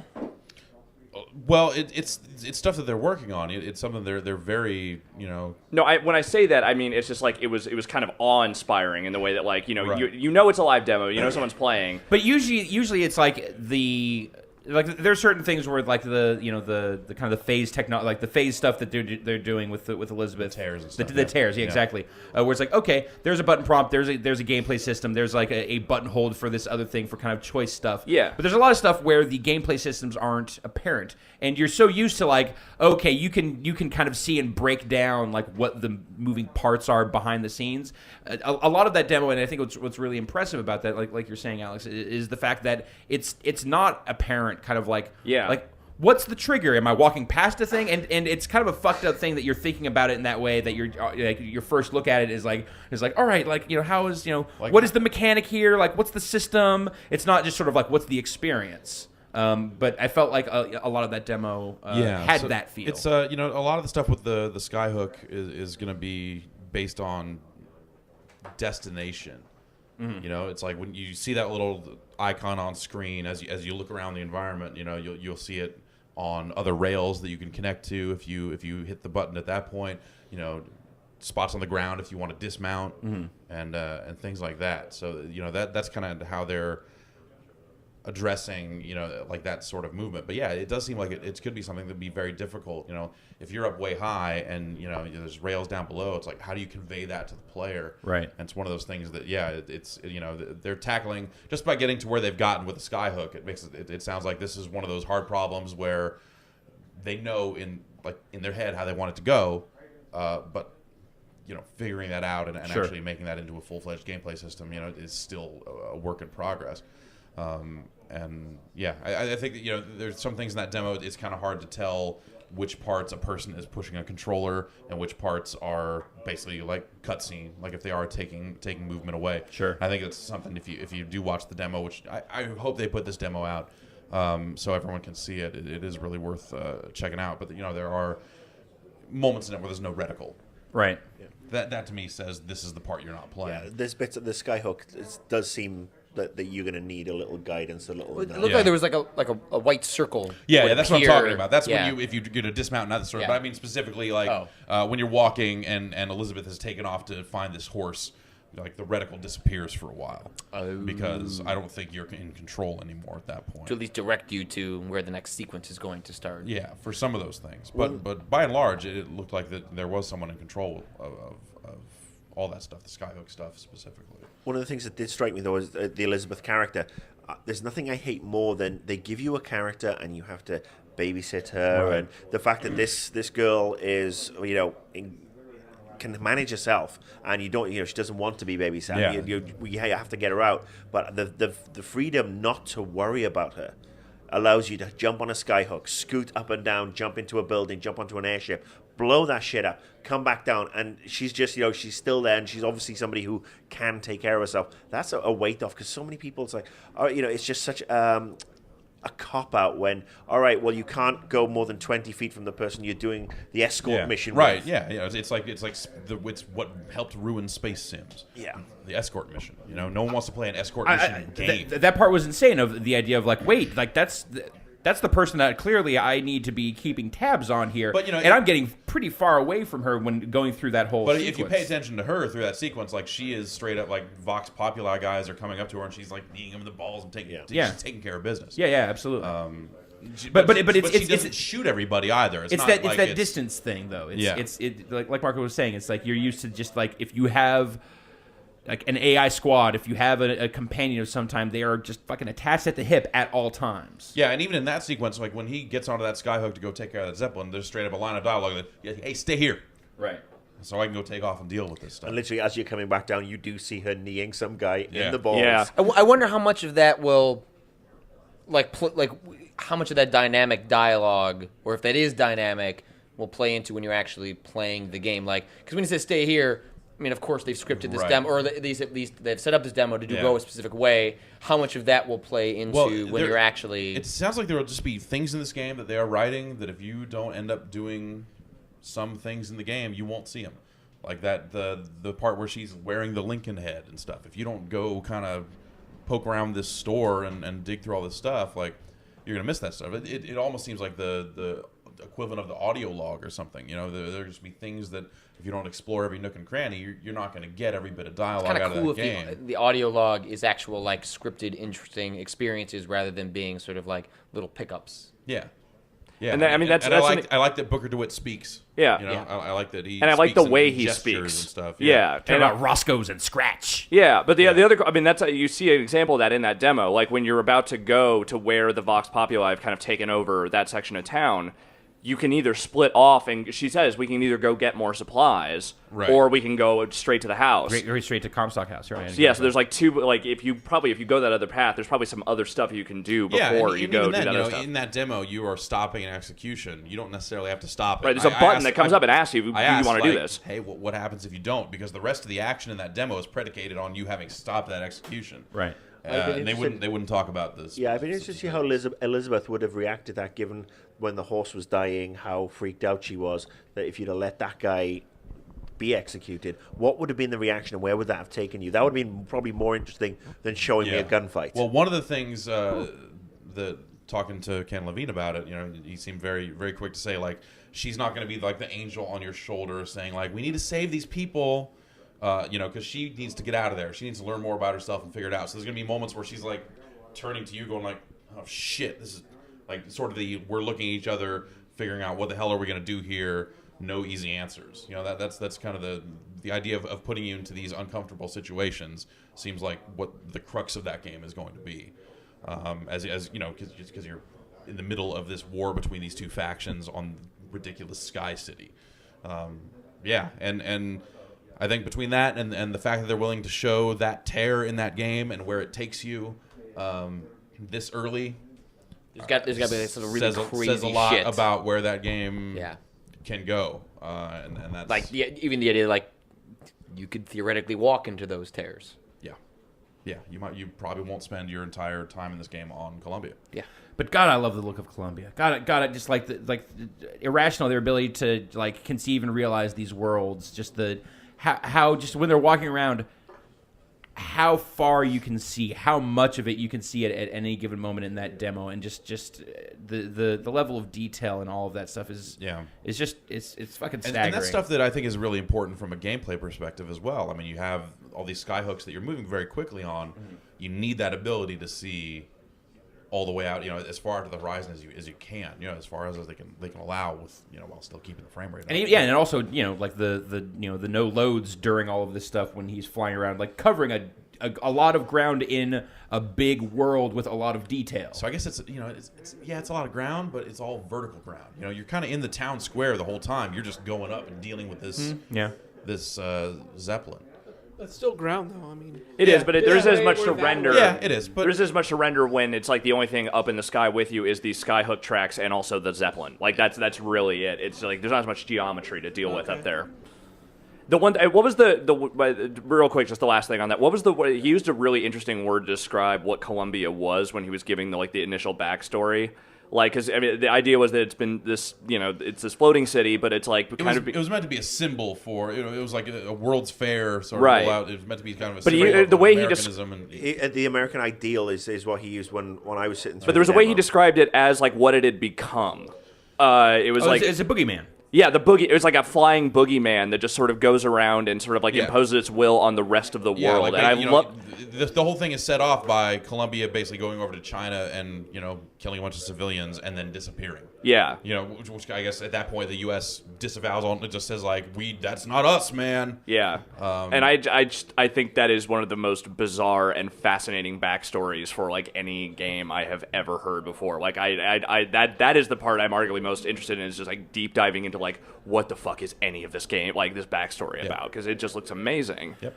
Like what is the world on the all of BioShock, you constantly wonder like what is the world on the ground like if this is like what's going on under here. If this is what the fantastical is, either in the sky in Infinite or underwater in the original of like, okay, you have some basis at least aesthetically and conceptually in history and in reality, but a split occurred at some point, and it's hard to tell how far in the past that was. And I want to explore that schism like as much as humanly possible. Like the more they throw into that stuff, like the happier I will be. Most certainly. That's fascinating. Definitely an amazing demo, Marcus. So it sounded like that was your highlight of the day, without a doubt. That was my highlight of the day, and then over the last couple of days, Arkham City, big Batman fanboy. I thought that was just phenomenal. The fact that they've made the game prettier yet filthier and increase the size of it. And then there was another game on the Warner Brothers booth that really kind of like blindsided me and took me back to almost like Shining Force and Secret of Gaia on the NES back in the day, and that was Bastion. Oh yeah. And it was also a really surreal moment for me because obviously you know who the creative director is, and 6 years ago I was pitching him on games, and yesterday he was pitching me on his game. The tables have turned. It was total role reversal. How fucked is this industry? Seriously, like how fucking weird is it? Well, this is the thing. I mean, you start off as a journalist, you go into PR, and then you either move into marketing or creative design, or you go back to being a journalist when you get to a certain age, and then it's just everybody gets younger, and people start pitching you on stuff, and it's really kind of creepy. I was at the judges event showing off Forza 4, manning the sled that you guys were talking about earlier, and Greg was right behind me at Bastion. And it's just that's my old boss right behind me. He's got his game, I've got my game, and we're sitting here. Speaking of that sled, I guess at some point your photographer was taking pictures of me playing Forza 4 at that event, and it ended up in a promo unit on the dash somewhere. Nice. So I'm getting like messages where they're like, the back of your head's on the dash. And I'm like, it's a little weird that you can recognize the back of my head, guys. So is this, Brian, is this your first full-on E3 with Turn 10? Yes, yeah. So how has this experience been for you, man? It's, I have to say, I told people as I've run into them today, you have this feeling of you're so immersed in your game that, at least for me, I've been not completely, but mostly disconnected from the rest of the industry. So when I come to E3 for 2011, it's like when I came to E3 for the first time in Atlanta, and I had no idea what the industry was about, and everything was new, and it's like so many things that I'd never even heard of, or at least had heard a title, but didn't know what the game was all about. So it's like really coming back and seeing things with new eyes because there's so much new stuff. I'm like, what is Payday? What is all this other stuff what is BioShock? You know, I hear good things on Twitter, but I haven't seen it. Right. So it's kind of refreshing in that sense to come to E3 and see. You know how it is when you're in the industry. You know everything that's going to happen at E3 before we even get here. So well, it was you know it's the typical sort of like once the press conferences are over, it's the like all right, well E3 is almost over. And even before that, it's more like a dotting I's and crossing T's stuff. It's like Exactly. okay, well we know You've been all to of the- this stuff, yeah. but we need to hear them say it Right. and then say the name of this thing or say the price of this thing. Yeah. You know. Yeah. Of course, the flip side of that is that I've been, spending most of my time at the booth. Right. I haven't had a lot of time to go out and explore. So today I finished up and I just started running around and seeing as much as I could, which admittedly wasn't a lot. But it was still like I felt like kid in the candy store just running around saying, "Ooh, that looks cool. That looks cool. I want that." Any highlights for you? Well, personally? you guys know me. The first place I went was EA, and I was checking out the NCAA football. Yeah. That's the only game I wanted to play beyond what we were showing, and I went to go see the UFC 3 demo, which looks really cool. Yeah, they're adding Pride into that. Like Pride, over 150 face stomping. fighters in that game. Like, Yeah. exactly. Soccer kicks. Yeah, soccer kicks, and they're redoing the submission system with no more of this, Right. So I'm not sure how I The feel. submission minigame looked a little weird. Yeah. The thing, I don't have a problem with them changing the submission system, but because this I didn't necessarily like, the spinning of the hand thing. But my problem with it was that the graphic that they put over the screen completely conceals the fighters. So you don't really get that sense of them struggling in this submission because there's this overlay of the mini game. So I You don't want to know. see the looks of pain on the two sweaty, half-naked men hugging each other. Yeah, you want to exactly. actually see that facial I expression. want to personally. I want to smell it. Yeah. But wanna that's taste Well, you probably it. got that smell at E3. I was gonna say, that's the Yeah. next generation Connect. Don't worry, exactly. we'll Yeah, get there. we'll get there. Yeah. We'll get there.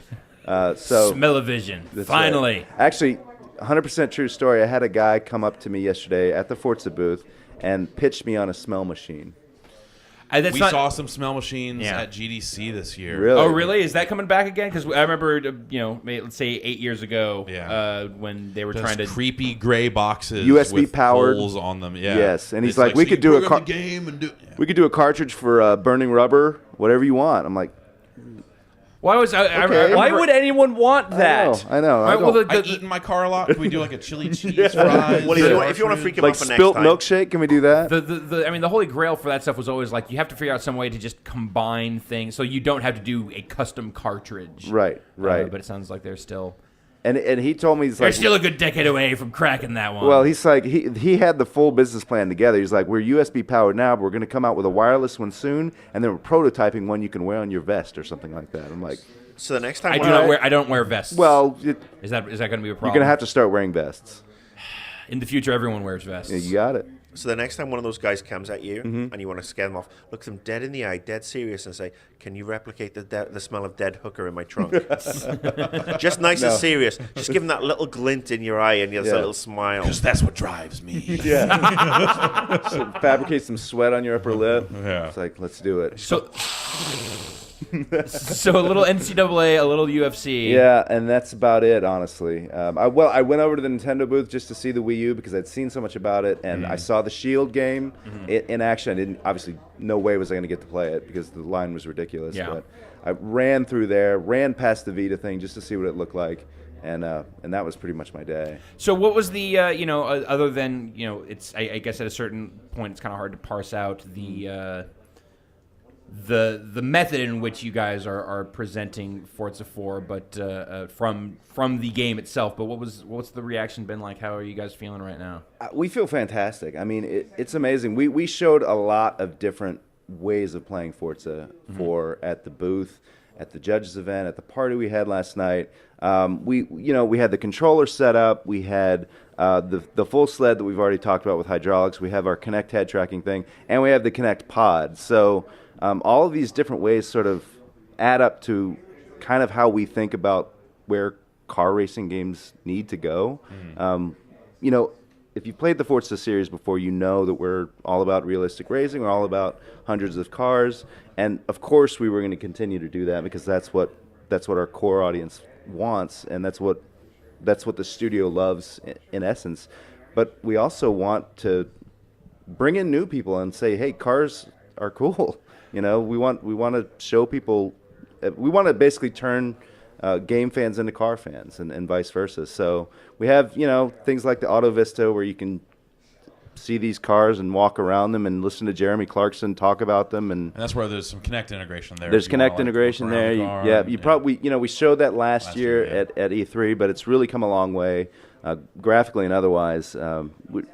We just want to give people a sense of these cars that you may never see in real life or may never get to in person, but experience them, learn about them. We're trying to teach people about cars, just really share our passion for cars. We love them. And just out of curiosity, when can I start wrecking them through buildings? When can I do takedowns in Forza? I was just sitting here thinking like how odd it was. Like I heard Brian Eckberg say "we" talking about Turn 10, and then realizing that you are literally wearing Forza socks right now. These are actually not these. They these look are like kinda Forza socks. These are like Hang 10 socks. Oh, are they? Yeah, Okay, they no, kind of Turn look like 10. Forza socks. Hang 10.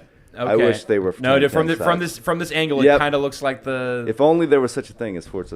I think that's socks. something that the community would enjoy. Yes, a I chance think to you're win right. some Forza I'd be wearing them socks. on my hands right Perhaps now. to buy So- some for their avatar. Yeah, Yes. exactly. So how's your driving? Personally, because so like I imagine kind of the culture of that studio. You'd be surprised. We've got some guys that are unbelievable. Yeah. But we've also got folks who are just into cars. We got folks. It's not. It's a studio that loves cars, but it's not a studio of like Forza, obsessives who play it all the time. And Sure. it's all different skill levels. We all love the game. We all Well, I love don't know. I cars. mean, like actually In driving. real Like, life? in real, because that's kind of where I assume like there has to be at some level of real world passion that's Yeah. driving at least When I a good first- percentage of people there. When you first start at Turn 10, we have our meetings every 3 weeks where the whole team meets, and if you're new, you have to introduce yourself, and they ask you what you drive. When I moved up to Seattle, I didn't have a car, so I was like, I drive the bus, I drive my walk to work, Right. because my wife had the car; she was still in the Bay Area. Yeah. So I mean, I still suck. Yeah, I- I saw the stuff that you were posting about going and doing some rally racing stuff, doing a little drifting and stuff. How was that experience? That was cool. There's this rally school up in Snoqualmie, Washington, which is not far from Redmond, where the main Microsoft campus is. It's called Dirtfish. They invited us up there. We got to drive rally cars. And driving a rally car is fun, but it's nowhere near as fun as riding in the car with a guy who knows what he's doing. Oh yeah. Because those guys are insane and they will scare the crap out of you. and Did they you love stare it. at the map the whole time and go, Left turn Curve, 60. Yeah. Medium right. That's right. Felt like Nicky Grist. But no, it's there. It was awesome. Is that like It was going up awesome. like in a fighter jet with an experienced pilot? Like they're just like trying to make you puke the whole time? Yeah, and they're totally casual about it. Yeah. They're like, we're gonna go through the woods here, and it's gonna get a little tight. Don't worry about it. And meanwhile, like the bushes are like Scraping the car. you're scraping the car, and they're doing drifts at 80 miles an hour in a road that's probably 6 feet wide. And I got to ask. Obviously, being a Briton, you said the magic words, Jeremy Clarkson, Right. Who is just an absolute god. I mean, Top Gear, involving the British Top Gear Mm-hmm. when you've got the American version. No, we don't. Thank you. No, we don't. Thank you. No, I'm with you. I mean, having watched the American version, it's like God bless them for trying to put it in. But I mean, what's how was it working with those guys? I mean, did you do much work with regards to liaising with them, or was it all pre-recorded and came over? The whole thing with Top Gear for us has been a real creative collaboration. I mean, just speaking of Jeremy in particular, he's got voiceover in the Auto Vista feature. He's basically giving you information about these cars, but it's totally Jeremy's editorial spin on everything. So if he doesn't like one of the cars in Auto Vista, he's going to say it, and he does say it, and he's very, it's Clarkson being Clarkson. He wrote his scripts. We said these are the cars we'd like to do, and we're like, do your thing. So he's absolutely Jeremy, and that's what we love about it. And any Top Gear challenges There will be, we have the test track. We've got Right. the Top Gear test track. and the Stig and Yeah. who was Do you actually have at your- the celebrity he was- likenesses to do the test track? yes, the Stig was at the party last Stig night. Yes, was at the apparently party. they flew him all the way in from the UK. You had the Stig last night. It wasn't That's just right. they didn't just fly in a helmet. Yeah, that was him, and he does not speak, and that's no joke. It's like they were trying to interview him, and he would not. What if he's like? Does he want something to drink or something? he's not- Does he he's go in the n- back and sip some real quick? And then... Yeah, no, he was. They. Stone cold. Yeah, he's stone cold, man. He's all about driving. Wait, Stone Cold Steve Austin's a stick? Ooh, Shut I should've up. Said that. Some say he drinks his own sweat. Ew. You got it. Well, it's exciting stuff, Yeah, Brian. absolutely. It sounds like things are going well for you at turn 10. And I gotta say, the game looks great. Oh, thanks, Yeah, it man. does. It's great just, to hear. You know, Forza was the series that actually enabled me to play simulation style racing games. Nice. You know, the just the adaptive driving line and that sort of stuff. Yeah, and yeah. it's been. And you know, it also gives me some exciting stuff to do like, outside of the car. Just like all the community stuff with the decals and vinyls and all that Yeah, stuff has just been yeah. so much fun. I remember trying to buy my Pringles car. Yes. All that. So do you actually have to go through and who do you have like a team that goes through and says like this is inappropriate? Oh yes. Or that's not Yes. that's not you, or do you help out with that a little? Oh, or I'm all up what's in the that. craziest thing you've seen on a car that you've had I to have remove? seen things. I know you guys don't allow. You're cool with cursing here and everything. Yeah, absolutely, 100%. Yeah. I can't say what the stuff that I've seen, even here. Yeah. I can't say it. I believe So it. I our believe it. let's just say they get creative. They like at first I was like, this is kind of funny. Some of the things I'm seeing they're bad, but they're humorous. It's not funny anymore. Yeah, you've There's seen no so much anime porn. It's two stick figures doing it. It's like please innovate. Yeah, guys. at least A like give little him bit. some flesh tones or Yeah. something. Come on.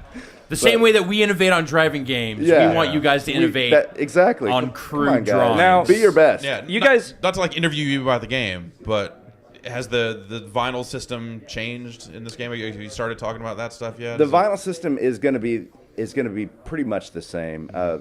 It works. People love it. People Yeah. know how to work it, and they do amazing things with it. One thing we are doing is that everything you created in 3, you bring right over to 4. Oh, great. That's so good. you're starting from a great spot. Yeah. If you spend a lot of time with it, that was one of the things that I didn't like about the transition from 2 to 3 is like Yeah. I spent a lot of time in 2 painting stuff, and you felt like, well, I spent all this time and I'm not really getting anything for it.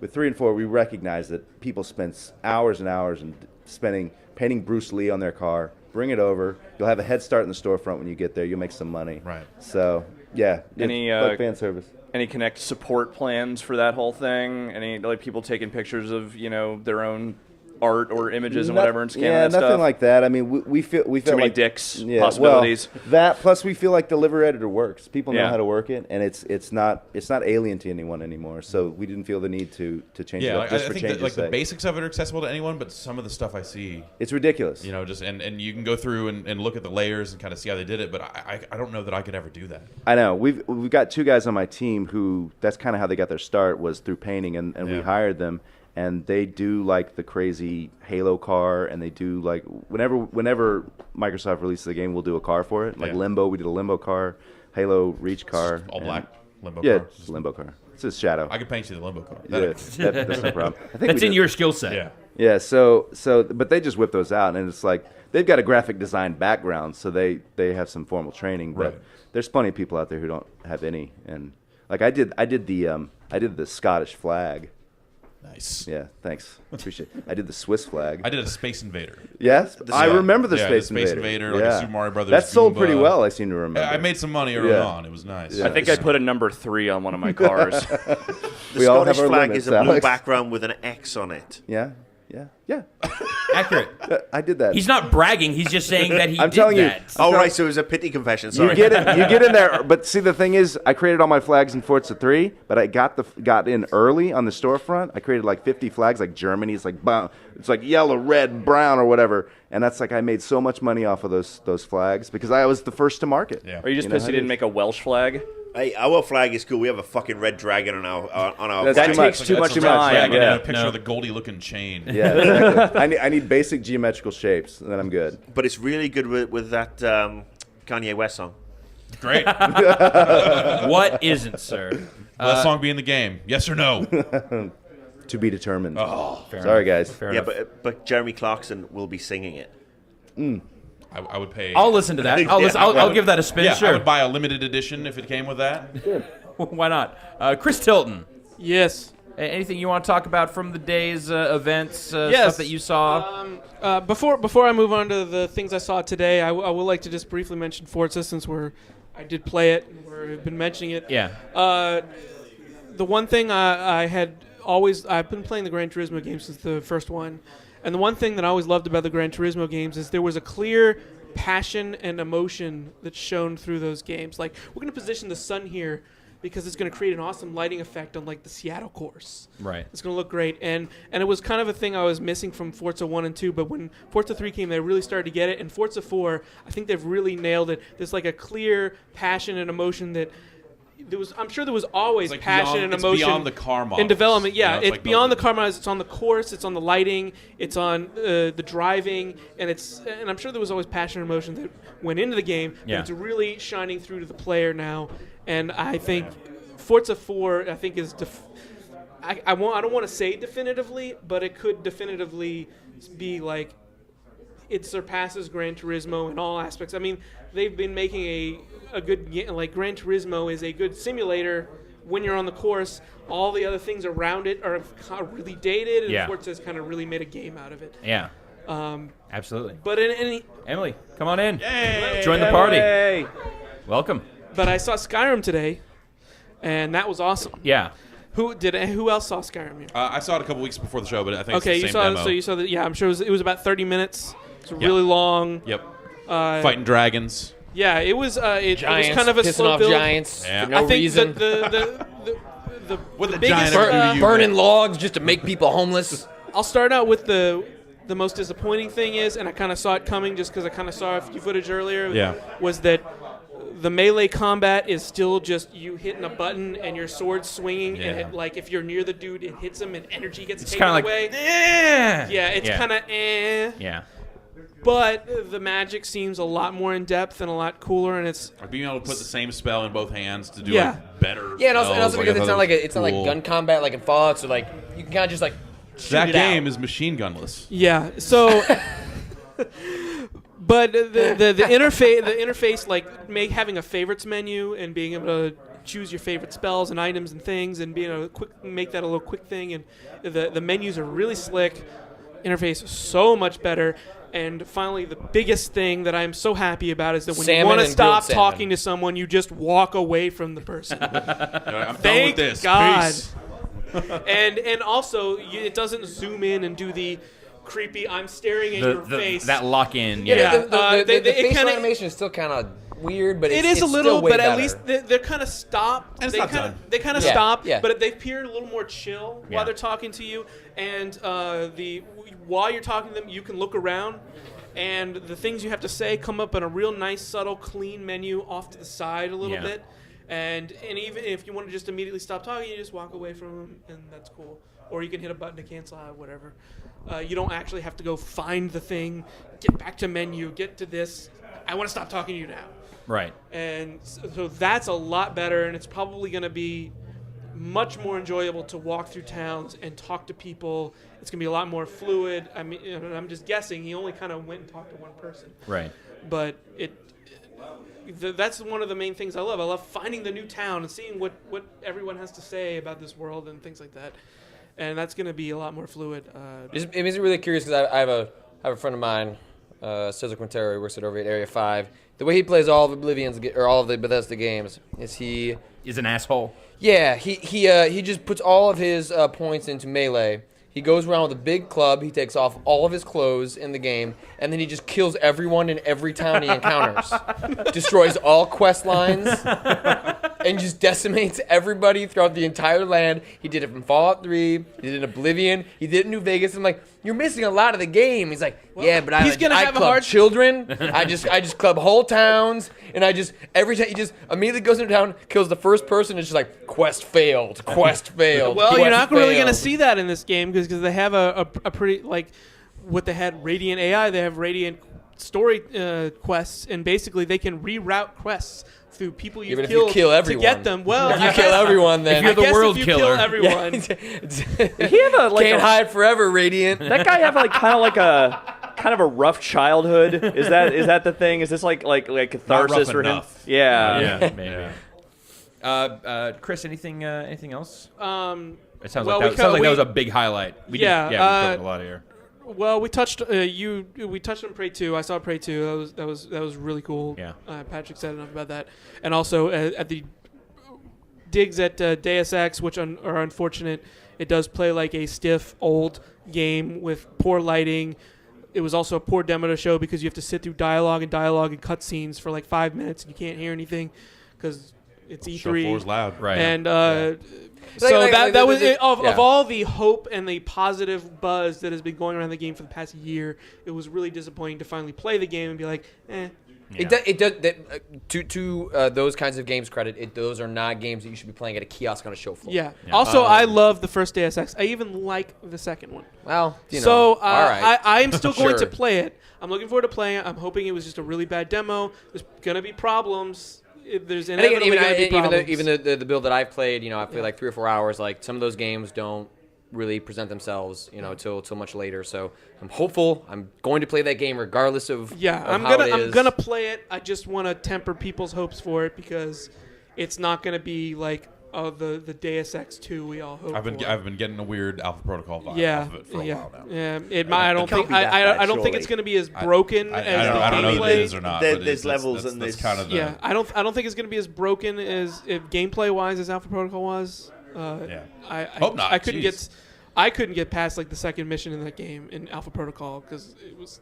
But anyway. Well, I know a guy who used to work there. You can bug about that if you want to Yeah. get some hot fixes on that. Oh, did he work on Alpha He also Protocol? yeah, I believe he worked on I Alpha believe he Protocol. also Huh. likes puppies. Yeah. But also I didn't the, know that about it. I didn't know that he worked on Alpha Protocol. Oh yeah, he worked on Alpha Protocol. Oh. Was that by Obsidian? Oh, did he work Yeah. at Obsidian? He worked at Obsidian. Oh, wow. Yeah. He used to work at Obsidian on Alpha Protocol. good to know. Is Anyway, that the puppies. same Yes, company that so- broke Fallout New Vegas? Yeah. Well, no, that was He didn't work on that that was one. Bethesda. Let's be It fair. was already broken by the time that. And that Knights of the Old tech got Republic it. 2? That was what Game Byro or whatever that crap Gamebryo. is. Gamebryo. Gamebryo, yeah. Ugh. Yeah, but Yeah. you got to see a, sorry to divert you, but you see a pattern when it comes to Obsidian. They write great stories Yes. and break engines. Yeah, I think that's a pretty fair assessment. For me, like Fallout New Vegas is definitely a flawed game. But damn, if there isn't some amazing writing in it. Yeah. And there's definitely times we can like, all agree that Yes Man is awesome. and there's stuff like that can carry a lot of that experience. So Yeah, but so I also saw anyway. the Uncharted 3 theater demo. oh, That was, goddamn, that game looks awesome. And they are further blurring the lines between what it doesn't even look like anyone's playing. It looks like just as cutscene after cheesy as cutscene. it sounds to sound like that PlayStation ad where it's like, my girlfriend thinks she's watching a movie, but I'm just playing Uncharted 2. It's like, goddamn, Uncharted 3 looks like I'm watching a That movie. combat sequence, like when they're on the cargo And I plane. kept looking at the guy with the controller, like Yeah, he I was kept looking hitting back stuff, too. I was like, what is he doing? Because like there's a whole fight sequence that's like we talked about this last night, but there's a whole fight sequence in there that's like super cinematic looking. Right. And you keep waiting for the triangle button to pop up to do the punch combo or whatever, but no button prompts ever appear. So like you're hitting buttons and you're doing stuff, but it's like there's a rhythm to the combat that is clearly being controlled by the player, but you're not seeing it that way. It like the way the camera's moving Yeah. and the way everything's presented, it looks like a damn movie, and it looks awesome. And they've done a lot. It was clear they've done a lot more things about in the middle of gameplay. They'll just insert just a quick camera change, this little cinematic thing. It doesn't take. It doesn't seem like it's going to take gameplay away from you long enough to realize gameplay has just been taken away from you. It's like you've just been shown something really cinematic and it's cool, and just kind of, and before you even realize it, you're already controlling the guy again. So how you feeling, cowboy?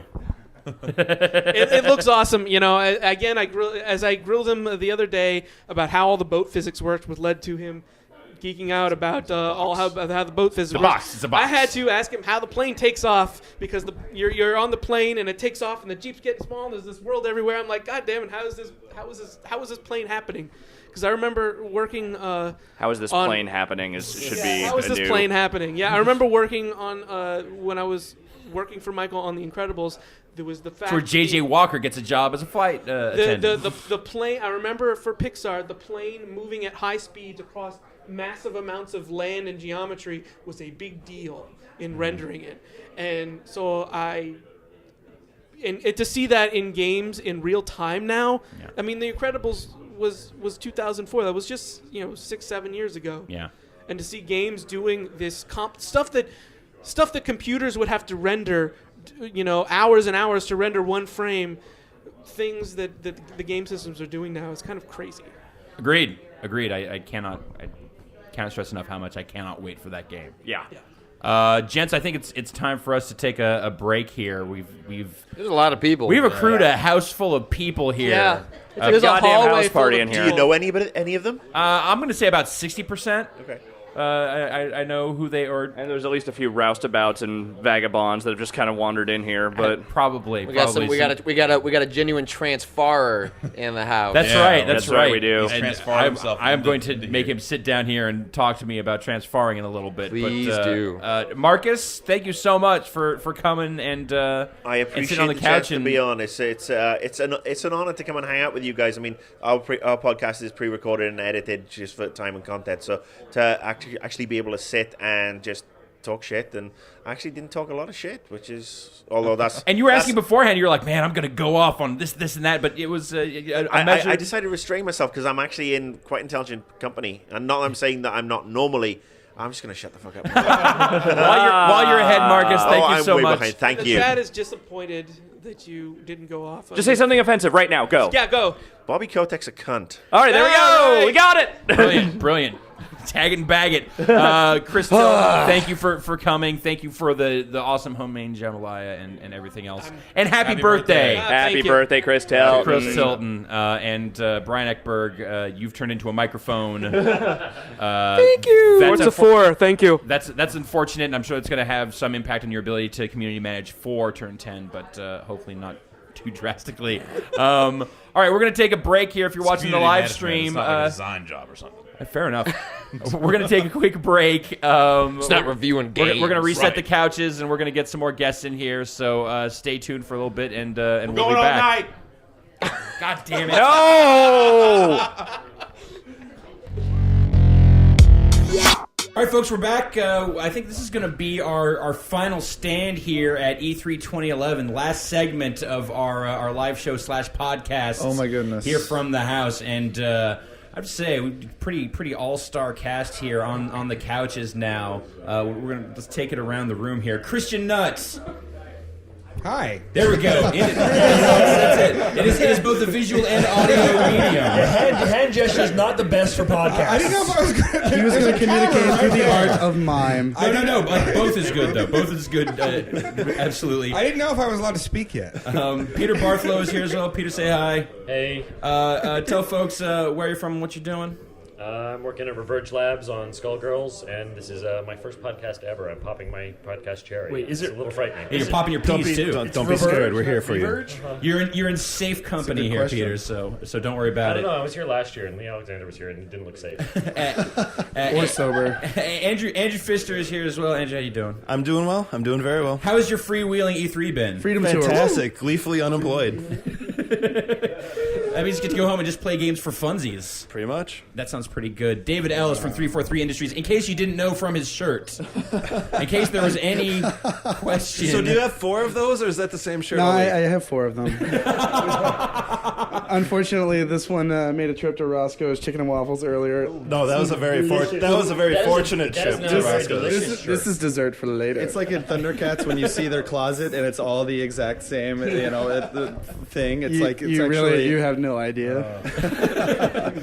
Nothing wrong with free shirts, David. No, I mean you need them. Although they're only extra large. Well, You only have extra large left at the Halo. Yeah, we had a giveaway. single X, double X, and a few triple X left. All the mediums and smalls and larges were gone. Shane Bettenhausen is here. I'm happy to finally be on the Bombcast because I was on the couch. We had you on the couch. We had you in the studio. You But it came to wasn't the on the office. cast. You This is didn't my first perform in your time. audition. You have never been on the Everybody's first podcast time on the before? Bombcast. This is No, everybody's first I podcast? have never been on the I've podcast. never been. I've been on the Two Bombcast. virginal couches. Yes, David is Oh. David. Yes. David's the one. He's I'm a veteran. Tell us. Painting our couches. But actually, I don't think these couches could be any more. Give me 5 minutes. USC film students, not the cleanest group for sure. But Skip, I gotta say, your Freedom Tour, did that involve you singing Freedom 90 at any point during E3? I hummed it in his ear the entire Brad, week. Brad just mentioned the possibility of karaoke, so it might happen. Oh my It God, might happen yes. tonight. That'd be a It's- fitting end it- for It is one of my standards. Can we get a couple of bars? Can you? I won't let you Well, down. you know, when he shook Warm his up a little bit? ass, they noticed fast. Some mistakes were built to last. That's what you get. That's what you get. wow. It's too bad we're not going to be able to bring these cameras to this karaoke session because that's obviously going to be something special. Mark McDonald is also here, all the way from the land of the rising sun. I came for this. Big fan of the Bombcast. And Transfaring. We're not talking about Mortal Kombat, which is like the last 10 minutes of every episode. We're talking transfaring. Yeah, Mark is transfaring himself here. Well, let's. You know what, I gentlemen? haven't heard that this whole time. That's really funny. That's the first time. You're the first person that's brought that up to me. I was so happy when Christian Nutt's side talking Engage GIF was repurposed. That was nice. Big thanks to Chris Kohler for wasting an hour photoshopping that together. Quite.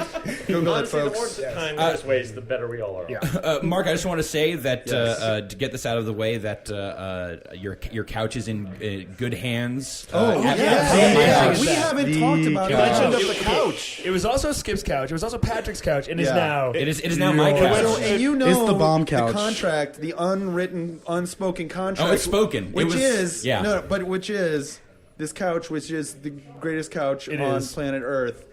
I'm coming back for it someday. So you do not own the couch, Well, but You it's are the couch yours for taker. now. I'm the keeper of the couch. I will say Yes. this, Mark. You're free to come and get it from the Burbs anytime you want. For the record, I love this couch What so is so much. awesome about this I spent couch? like 6 just months really tracking down the exact model That's number, it? and I bought the same exact couch. And it didn't fit, right? From Masons. No, it fit. Yeah. That's Patrick Klepek, who it didn't fit with. He is the one who forsook the couch. I thought the couch chose its own owner.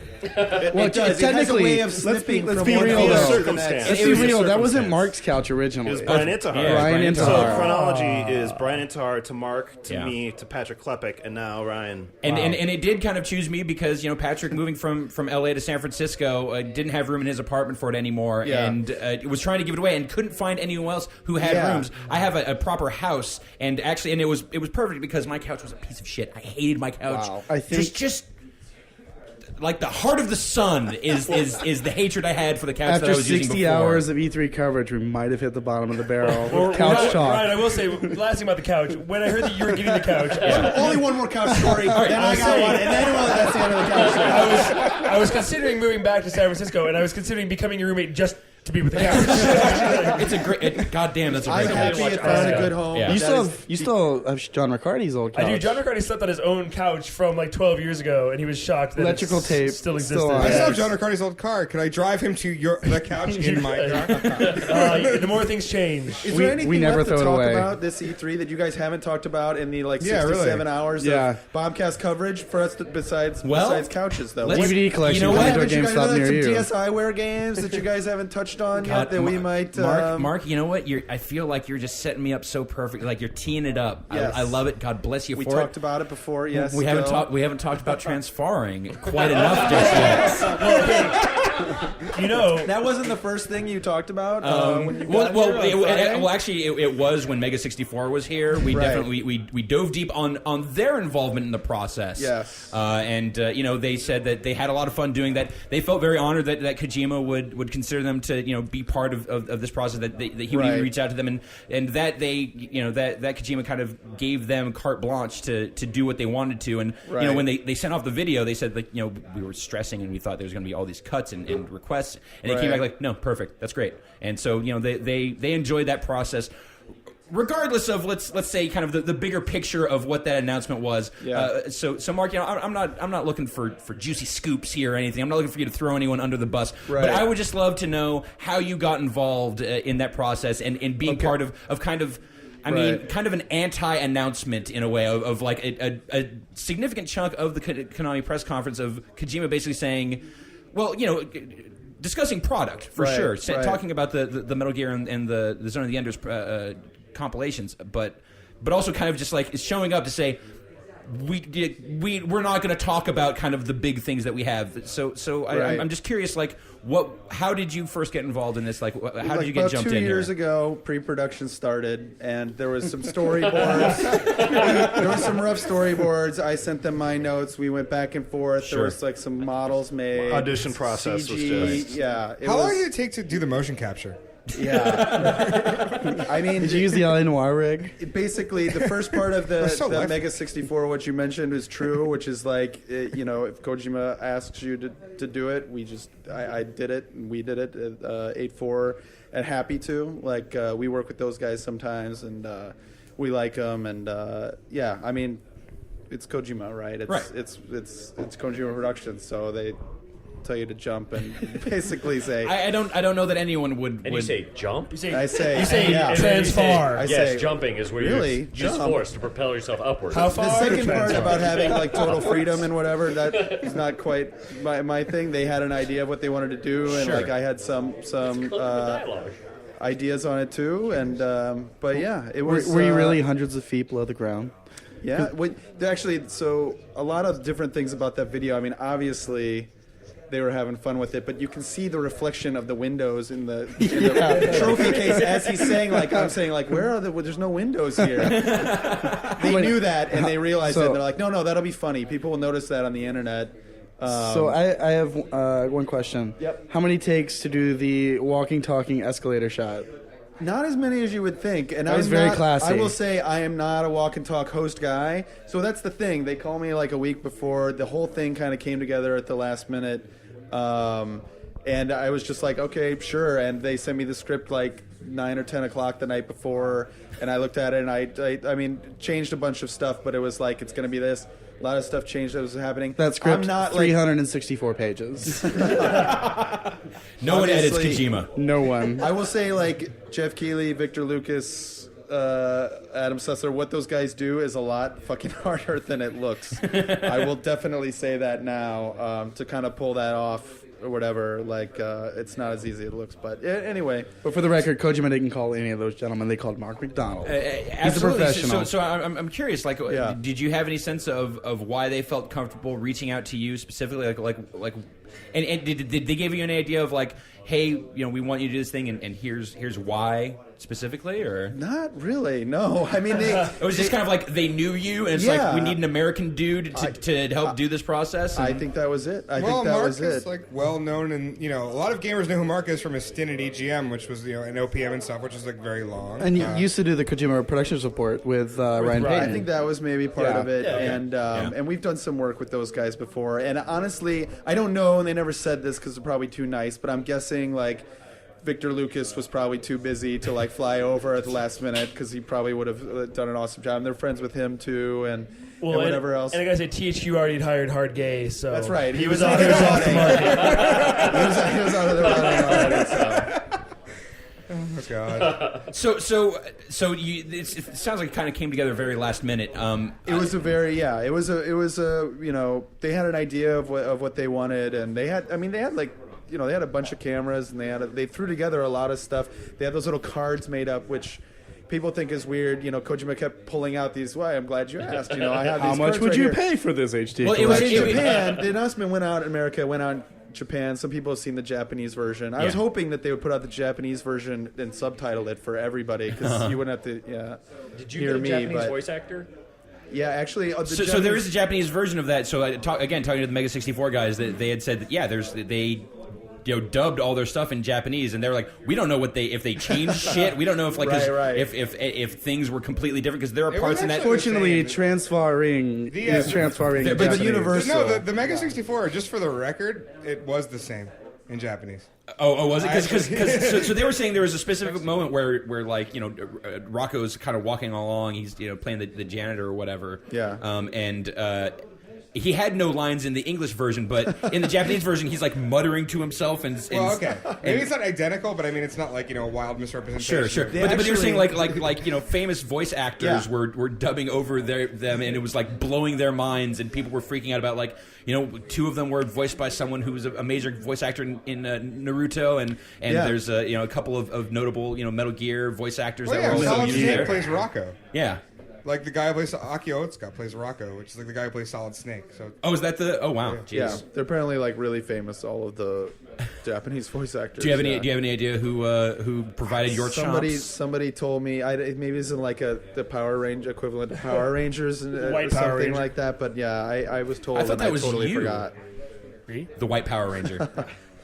the white that sounds really bad. The White Power Ranger. Well, yeah, it's meant to. It sounds intentionally bad. That's why he said it. It's waiting for it to catch here. Nazi jokes, not fun. Not fun. That's not White, good. Power Ranger. So, did you have any sense, like, when you're in the middle of this, like, this is going to be a fucking weird thing? Yes. Well, actually, and there was stuff that I honestly I haven't seen the final cut yet because it was kind of crazy. We can bring like, it up leading for up you to right it, now. and it's half like a waja, which if you don't know what that word is, it's like it's the opposite of Schadenfreude. It's like the physical pain of watching someone be embarrassed. Right. Like, so it's half that and half just like being crazy busy. But there was a part where we were telepathically talking to each other in the elevator that I think didn't make it into the final video. I don't remember that Okay, part. yeah. So there was cutting room yeah. floor. There was I'm a kind of long, sad it didn't make it in. Well, you know what? Director's cut's coming. Oh well, yeah. It is a Kojima production, so we will get the extended play. Konami pre-order version. Yeah, will come with that movie, I'm sure. Just a Blu-ray with just that on it, right? Yeah, That's right. but it was kind of like from the start. I was like, okay, well, let's just like make it clear that we're just having fun and this is a joke from the start. So hopefully, like, that sense came through with my backting. I don't know if that when in front of the escalator when I first see Kojima, the convulsions. Well, I like there was clearly a lot of intended humor throughout. Like starting off with Mega 64 Intentional and otherwise, and, yeah. and then a lot of the goofy stuff in the elevator and whatnot. I thought the Mega 64 thing was great. Actually, I thought it was. they I did thought a really good it job was with genuinely funny for Yeah, sure. yeah. But I think kind of the schism in that whole thing was like. At what point did the jokes stop? Because like Right. when the Mega 64 guys introduced transfarring, you're like, People okay, thought- okay, that's something that those guys made up, and it's like Right. Kojima comes on like, no, now I'm going to explain to you what transfarring is all about. I'm like, It's a lifestyle. What the fuck is going on? Yeah, a couple of people have said like that they thought it was a joke. They saw like the logo and the name. It's an active and everything. lifestyle combining games and gaming on the go. Right. Transferring. And that stuff, yeah. And so like I think one of the first lines after it was like, "Oh, so that's Mega 64. Is this whole thing a joke?" And it's like, "No, actually." And I think that was intended. I think they anticipated that a little bit, but maybe not as much as people. Yeah, Sure. As people actually reacted to it. Right. But, yeah. Well, I don't know what else to say about that. It was a beautiful It was a experience. it was a fucking weird thing. Yes. Konami out-Konami'd themselves yet again. Yeah, actually, can we talk about Konami? Like, so it seemed like that they really clamped down after last year because of just the colossal meme disaster that last year was. Right. So, But they like went the opposite direction. extravaganza. They like Right. went too far in the other direction. was it a meme disaster, or did it get Konami way more attention than it would ever have gotten? No, I agree with that. Yeah. But I think being a Japanese company, Yeah. Konami was like, oh my god, people are making fun of us. Even though like they don't see the part where it's Right. actually that's the only way they're actually reaching people. It is people are making fun of us. Let's clamp down and do it on video to make sure nothing goes wrong. So they did it Well, on the thing is, maybe Mark doesn't realize, like, it wasn't just the Kojima part that was on video. Like, their whole press conference was on video. So So people didn't know that. I knew that before it happened, but it seemed like from the internet reaction that people were. Well, Konami- No, they did not announce it, like because Skullgirls was involved with it.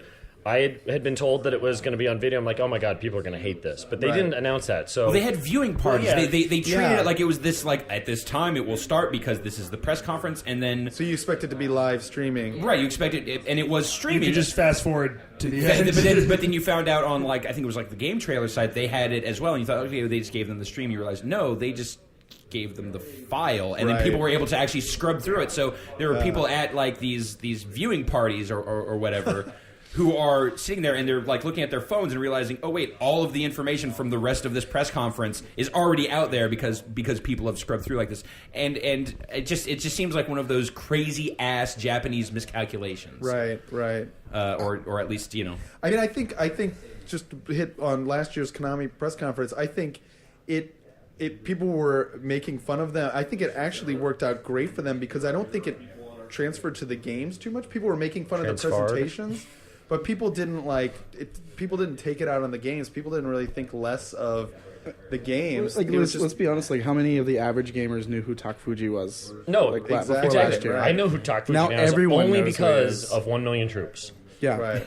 but that's I don't know. From his perspective, that's better than if no one knew who he was at all. Exactly. Yeah. But yeah. They also did like this Q&A session on Tuesday night that I also had to go to. And it was like, I think people assumed that because they were having an event on a Tuesday night during E3 that they actually had some news to make. But no, they didn't. They just had prepared questions from IGN and GameSpot and other people. And then the dev team answered it. And like everybody was so bored and restless and were playing the games. And then so like, for example, people were playing our game. And like then PR came over and said, stop playing the game. So then they started talking to us about the game. And then PR came over and said, stop talking about the game. And then by the end of it, everybody was bored and restless and playing all of the games except ours because they had been told not to. But they're like, and everybody just left and was like, that was terrible. Well, I feel like there's like Konami beyond last year's press conference, yes. beyond this year. Like there is a long and storied history of like of these press conferences. hardcore, They've never long had- ass press never had conferences. a good press 3 years ago San was Francisco. the Rock Revolution. No, it was No, here they at did E3. have one. It was just yeah. Everyone unintentionally remembers good. that one. The video's up on YouTube. Watch the Rock Revolution live performance. yeah. 2008 press But they conference. don't even do Is that stuff. when everybody fails the song? Yeah. Yeah, well, and it's a real band. It's a real band led by the producer of the game, playing along to the song, and they fail halfway through. And she says sheepishly, "Maybe someone else should have played it." I feel like there's this, it comes from being a Japanese company where they feel this need to like we need to give absolutely everyone their due. We need to like Equal time for everyone, which is why we got the Yu-Gi-Oh and the Frogger, which is like 30-minute chunks. there will be like, okay, we're announcing some like we're announcing 3 new Dance Dance Revolution products. Right. We are now going to have 15-minute segments for each of these 3 Dance Dance Revolution products because out of respect, because and I think it's a cultural thing. I assume it's kind of like my speculation because it happens year after year with these Konami events. But it's not. I mean, I was watching the Ubisoft. I mean, like kind of tone deaf press conferences that don't take into account the audience is definitely not Oh, no. monopolized by the Japanese. Not at all. Ubisoft press conference. I was watching it after the fact. I think they played through the entire that Rayman game like from start to finish. Like somebody needs to tell them like. You don't need to show your games for 10 minutes. Far Cry, I think. Would you have rather had more of Mr. Caffeine? But I mean, at least they were when they were showing the games. At least the games looked good. It was all of the wrappers. It was the packaging of that press conference where it was like God, just get this fucking guy off the stage. Right. Who the hell is Mr. Caffeine a guy? I still don't understand. Apparently people have He was found pitched his. as a marketing guy, wasn't he? Yeah, like He's been around for years. So he worked, and he said he worked. What he at doesn't Ubisoft. realize, I'm sure Mr. Caffeine is like a French insult. He's just not in on it. But he's worked This there guy for like does not shut up. 8 years or something It's like the that. few. People have been telling me that apparently he would go to like the GameStop like managers things and like go and try and get everyone pumped about these imagined games. So he's like a warm-up comic before the real comic, like Right, Someone before the say a show. hype but then they man. said, you know what, we're not going to put out the scratch for Joel McHale this year. So That was my theory. Joel asked a little It's too sad. much, That's maybe. half the reason I went to the Ubisoft press You conference. can't keep doing Joel. Come on, you can't keep doing Joel McHale every Who single was year. I Who was agree. the That long. loser comedian who did Activision? Like, Oh, Jamie Kennedy. Kennedy. Yes. Oh, Jamie Kennedy. Oh my He was god. on some shit when he did that But, thing. okay, too. so- Methadone is, I Skip, when believe, you what he was on. mentioned Yu-Gi-Oh! A moment ago, it reminded me of many E3s ago. One year when I was at EGM, and Konami wanted me to interview everyone, and they were like, "Please take this Yu-Gi-Oh! Interview. No one else is taking it. It means so much to us. It's so important. Everyone loves Yu-Gi-Oh!" And in the middle of my Yu-Gi-Oh! Interview, the dude fell asleep. Literally fell asleep. The guy you were interviewing jet fell lagged. asleep. Yeah, he was jet lagged, mind you. Your questions are bored. They're about Yu-Gi-Oh. Or he didn't know, Actually and fell he didn't know asleep. the answer and faked it. The So tell me the translator stats of looked Blue very Eyes White worried. Dragon. Even the guy who makes Yu-Gi-Oh is bored by Yu-Gi-Oh. And the translator was like, "What do we do?" There was no possible question you could ask me. He asked me what I should do. I was like, "Let him sleep." And then I was telling the story to a PR person who was doing the PR back then, and they said, well, one time we were doing an interview with N-Guy, and N-Guy fell asleep. N-Guy once fell asleep on a podcast. What? Yes. Like mid-sentence. Wow. Is he have is it narcoleptic or something? Maybe. Sorry then. Yeah. It's not funny. Not funny. Well, I think we've touched on this topic in previous nights this week, but dozens of at people E3 online. it's very easy. Like you are running around all day, and then it's like, all right, we're going to put you into this air conditioned theater in this dark room in the back, and it could be the most fucking interesting game in the world. Yeah. Then you're like, you find like, oh, I get to sit down. Oh, it's nice and cool. Oh, it's dark, and then you're just gone. I can speak to that. I was in the. I loved it. Don't get me wrong. Skyrim? Bethesda, yes, I was in Skyrim. I've been told it was Shoe like a fell womb. asleep too. It was like a warm, like womb. It's really. And they bring up menus and they're scrolling through. I kept nodding down, and every time a dragon would land, I was like, "Whoom!" and it's like you have to start doing things like digging nails into your knees. You're like, don't be that asshole. Don't be the person that I was falls on the asleep. back row too, which made it even worse. I just let go. So I kind of give a pass to folks to whom that happens, and yeah, if you're traveling from overseas and jet lagged, and then you have to answer questions about Shane, don't be an Your own asshole. product. Give the poor guy a break. All right, come on. Listen to Ryan. This guy's tired. God damn it. It has been an awesome show, and I'm so glad to have you guys here. Shane, how has your show been? What have you been up to? It's been exhausting, on that side. As anyone who's moved to that side will tell you, it's not as easy and fun as you think. Actually, this has been fantastic. I haven't done any work all week. You were kind of down here on vacation. Yeah. But anyway, you were with me you're not on even working. vacation. So it was really fun, super busy, but I'm really excited by the response that El Shaddai has gotten here at E3. Yeah. We're really stoked that we won the Honey Badger Award today from the Honey Badger Examiner. don't give a shit? Who gave that award Examiner. No, we're proud of it because that is the ethos. We don't really give a shit what everybody else is doing, and our game isn't trying to be what everyone else is trying to be. So that's awesome. And the demo's out, so everybody can go play it. And also, we finally got to announce Dragon's Crown from Vanillaware.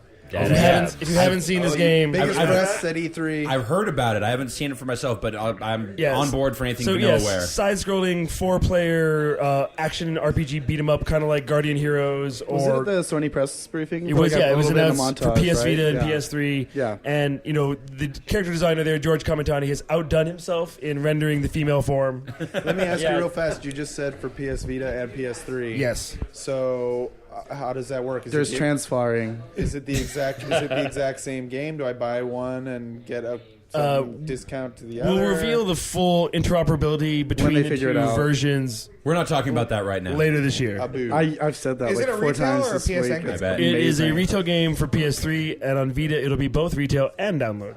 So kind of a spiritual successor to the old D&D Capcom Exactly, side-scrollers. because not many people, only experts like yourself, would know that George Kamitani worked at Capcom when he made Dungeons & Dragons, Shadow of Mystara, and Tower of Doom. Oh wow, actually super awesome. Yeah, those are great games. So that was the game at the Sony press conference that ended the Yeah, PS it Vita was- montage. it was the and last everybody's like, game. wait, what was that? What was that game? Because there's no game name. The text The is games very were in difficult to those read. hyper realistic, creepy portals to Right. Well, and separate. And I will say the font. Kotaku doesn't like our font. I love our font. I think the logo kind is of illegible. Is Kotaku critiquing logos? They now? did. They You're said, talking about this font like it's this huge controversy Well, that they the called internet it- is in an uproar over. Well, Kotaku called it the worst font ever. Well, I will In the say, story. I will say, I which turned writer is to Kotaku? font ever. I turned to Andrew. at Comic the Sony- Sans is the worst font ever.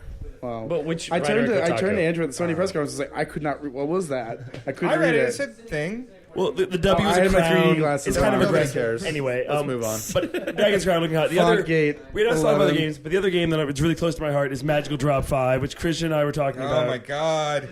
Shane intimated to me in the past.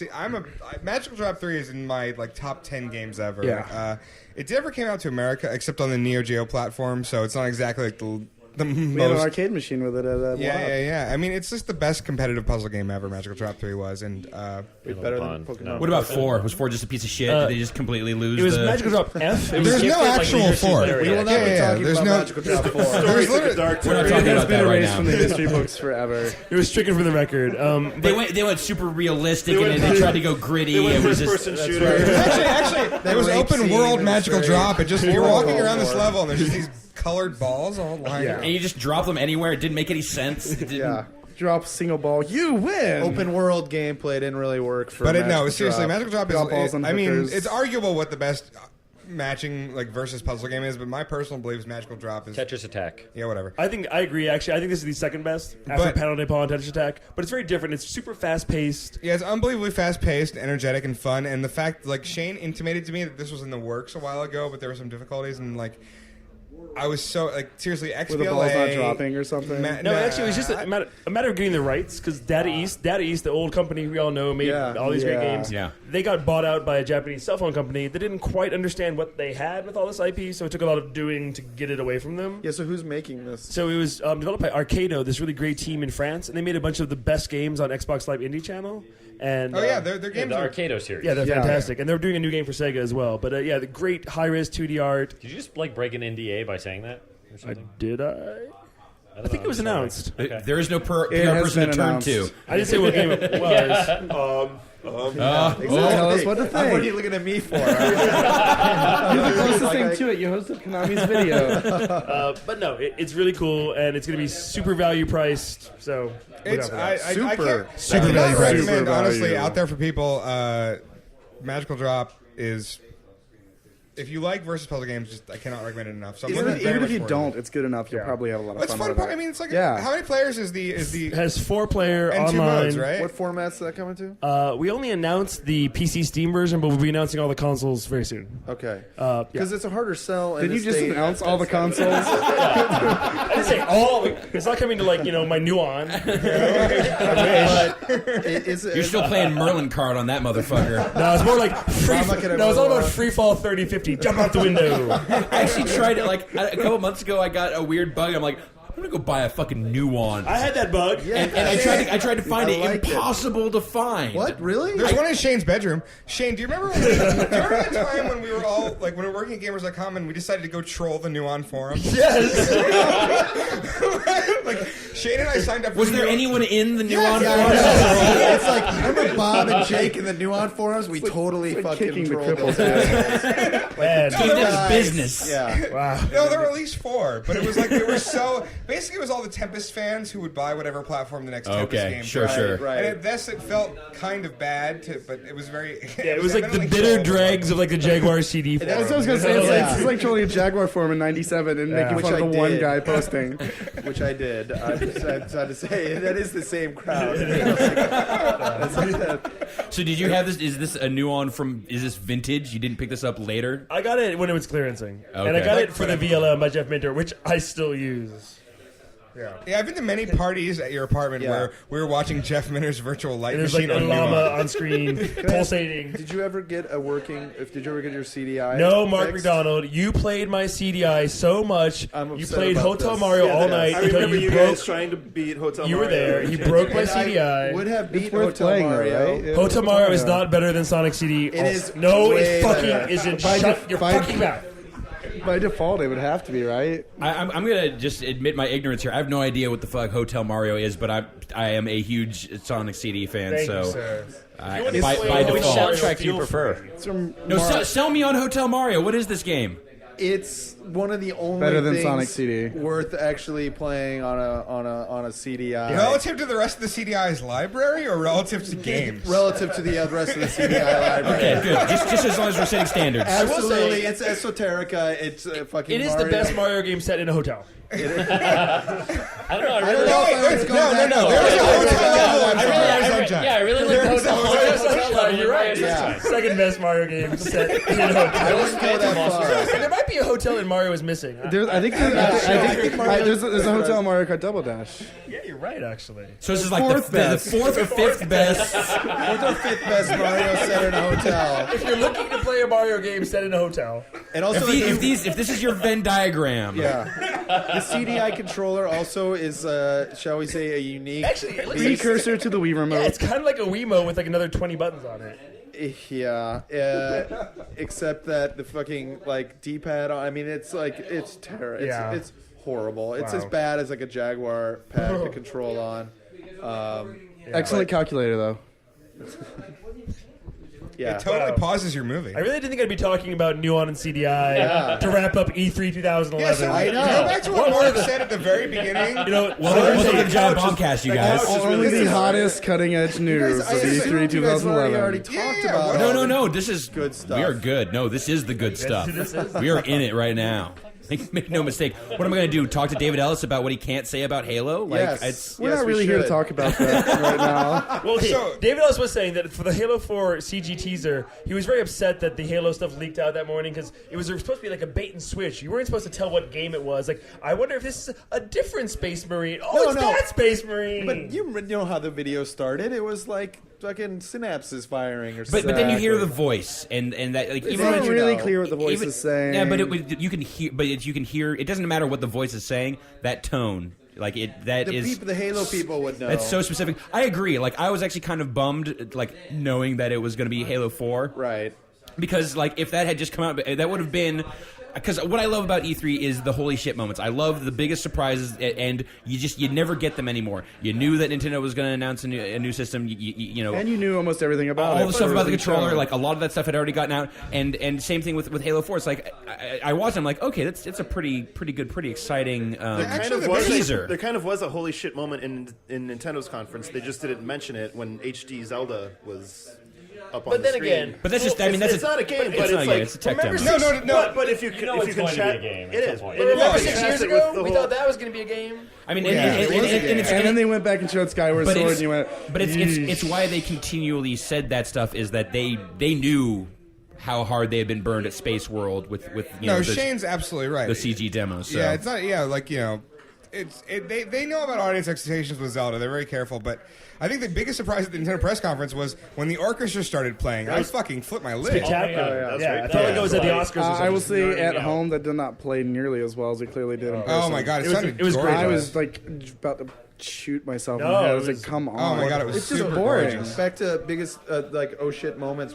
Is the PS Vita price announcement probably? Yeah, it's up Yeah, there. actually, It's up there. But even I that, thought it was like, going to be like $100 more than that because Yeah. I thought they could get away with it. it's substantial. But even that leaked like before the press conference was over. Well, most people Sony did- PR sent out a press release 30 minutes before the end of the press I conference. actually got it before the press conference Yeah. started. I Yeah. had Yeah, I had learned unfortunately, that the Wi-Fi stuff, so. didn't work at the press conference, so I was Yeah, like, a lot of people. There was an audible, and then the other Yes, AT&T. That was Greatest amazing. moment ever. That's your $5.99 USD. Like the first thing happened is this guy you just hear this like huge belly laugh from a guy just breaks the silence and then just boos and hisses. My thing is like, does nobody? They have run-throughs, they have practices. Somebody writes that script. Does nobody at any point be like, hey, maybe we don't want to hit the nation's There's best probably- network line so hard before it? Because But they literally it's contractual requirements. But especially That's what they call it. And like, Right, like but that's, here in LA, terrible reception, drop calls all the time. Like I actually have better luck down here than I did in the Bay Really? Area. Yeah. really, guys, Yeah. fucking it's awful. Not in the Atrocious. convention center. That was useless My in the favorite part convention of the center, Sony's but press where I live- conference was Mr. Penguin Hands, who talked throughout the mid part of it. Who anyone who watching Which game figure was out- that? Penguin He was like Hands? the PSN guy, or I can't remember what his name was. But the entire time he was talking, his fingers never spread apart, and he moved them in concert. well, I think we Like, can all just agree, the entire other time. than the AT&T announcement, that "Great Job, Jeremy" was the big takeaway from the Sony press conference. I don't know about you guys, but we have been saying to each other here in the job, house, Jeremy. just Great like, job, "Hey, Jeremy." great job, Jeremy." But you know, even kind of the Schadenfreude moments of a press conference like that, it's almost like you do have to feel for these. Like I was in the room for the AT&T announcement, and just you feel for Kaz because he's just standing up there by himself, and he has to say it. He knew- can't not say and it. he knew it was coming, like some sort of reaction. I'm not- I don't think that he expected that. but he still reaction, had to 'cause write it out He seemed a regardless. little amused though. Well, he was think? like, I think He's like, you simple he looked- people. he looked very, like- Emotion. I mean, there's no graceful way exactly to segue because you can't just like talk immediately, Yeah. and you can't. I would pause have too gone long. incidents, and our executive partner is AT&T. Good night, everybody. We'll see you next Like the year. 599 announcement. Okay, I haven't seen Xbox conference yet. What was the response to Star Wars Connect? I can tell you what my response Was there a crowd cheer? You mean Like- during the press conference? Yeah. It seemed a little quiet. Because last year it wasn't quiet when they showed Star Wars Connect.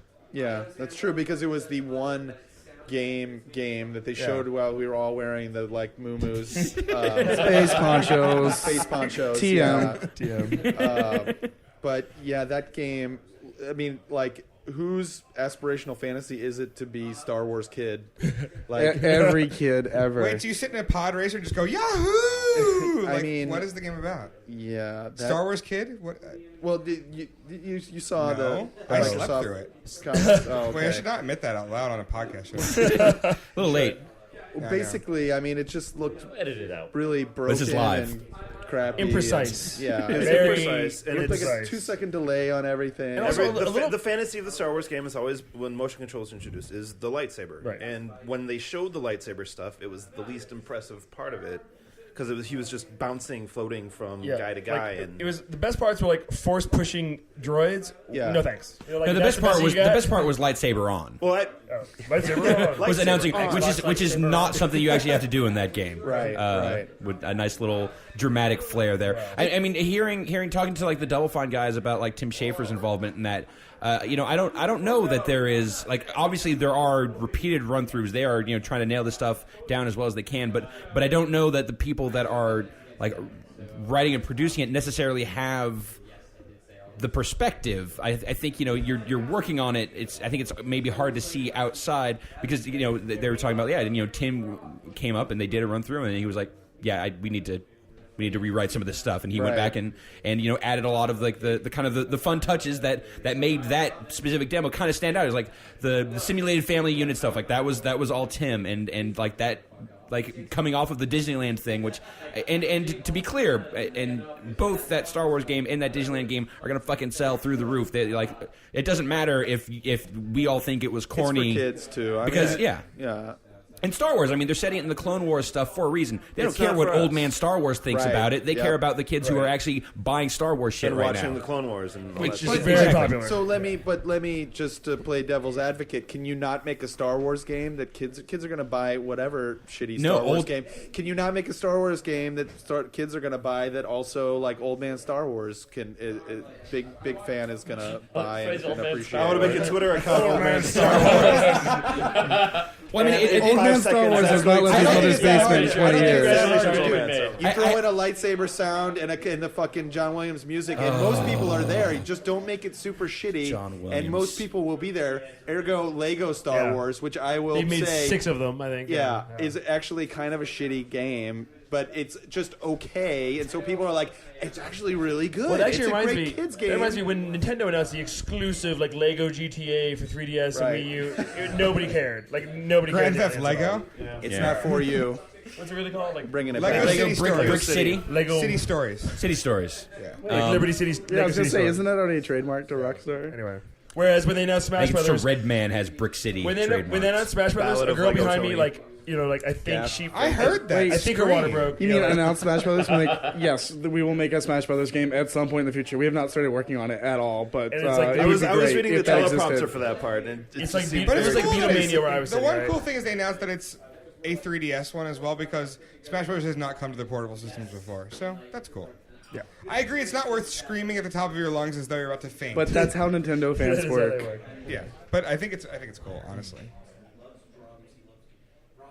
Andrew Pfister. Hi, how you doing? How's it going, sir? Oh, Doing all right. Thanks for checking in. I just wanted to make sure everything's cool with you. Freedom Tour, woo! Yeah. Freedom Tour is going well. So what does that mean to your time at the show? Like obviously you're, I got to walk you're still around here. and see pretty much anything. What was I the wanted. worst thing you saw at E3? The worst thing I saw at E3? Oh, it pains me to say it. SSX. Oh, that's Don't tell me that. that's a bummer. Just ruined my. Qualified, not worst, but maybe shouldn't have They got let rid of me that. play it. But at they got this rid of point. the old art style that we didn't like, right? Isn't that kind of the same as worst? Kind of. Like, if you have to say that, like, I would have really loved it if it had been just a trailer. Well- That kind of means it was the worst. Yeah, maybe. It was just, it seemed very rough, and it didn't seem as smooth and as responsive as I remember SSX being, and maybe my memory's wrong, but it just didn't seem like it was ready. When does it come out? January 2012. It's got some time. Yeah, it's got some time, and they're going to do another big rollout at Gamescom, the guy was saying, so I still have hope for it, but my first impression is I still really want to love it, but I'm not quite there. But you can drop into any mountain Mount Yeah, in Fuji. the world, except for Mount Fuji, only on PlayStation Only 3. on PlayStation 3. Exclusive mountain. Yeah. How do you have an exclusive mountain? God In the damn it! 360 version, it's just flat terrain in that part. Yeah, no mountain here. You have to snow skate across 20 miles. Jeez. You can parkour run like Need for Speed.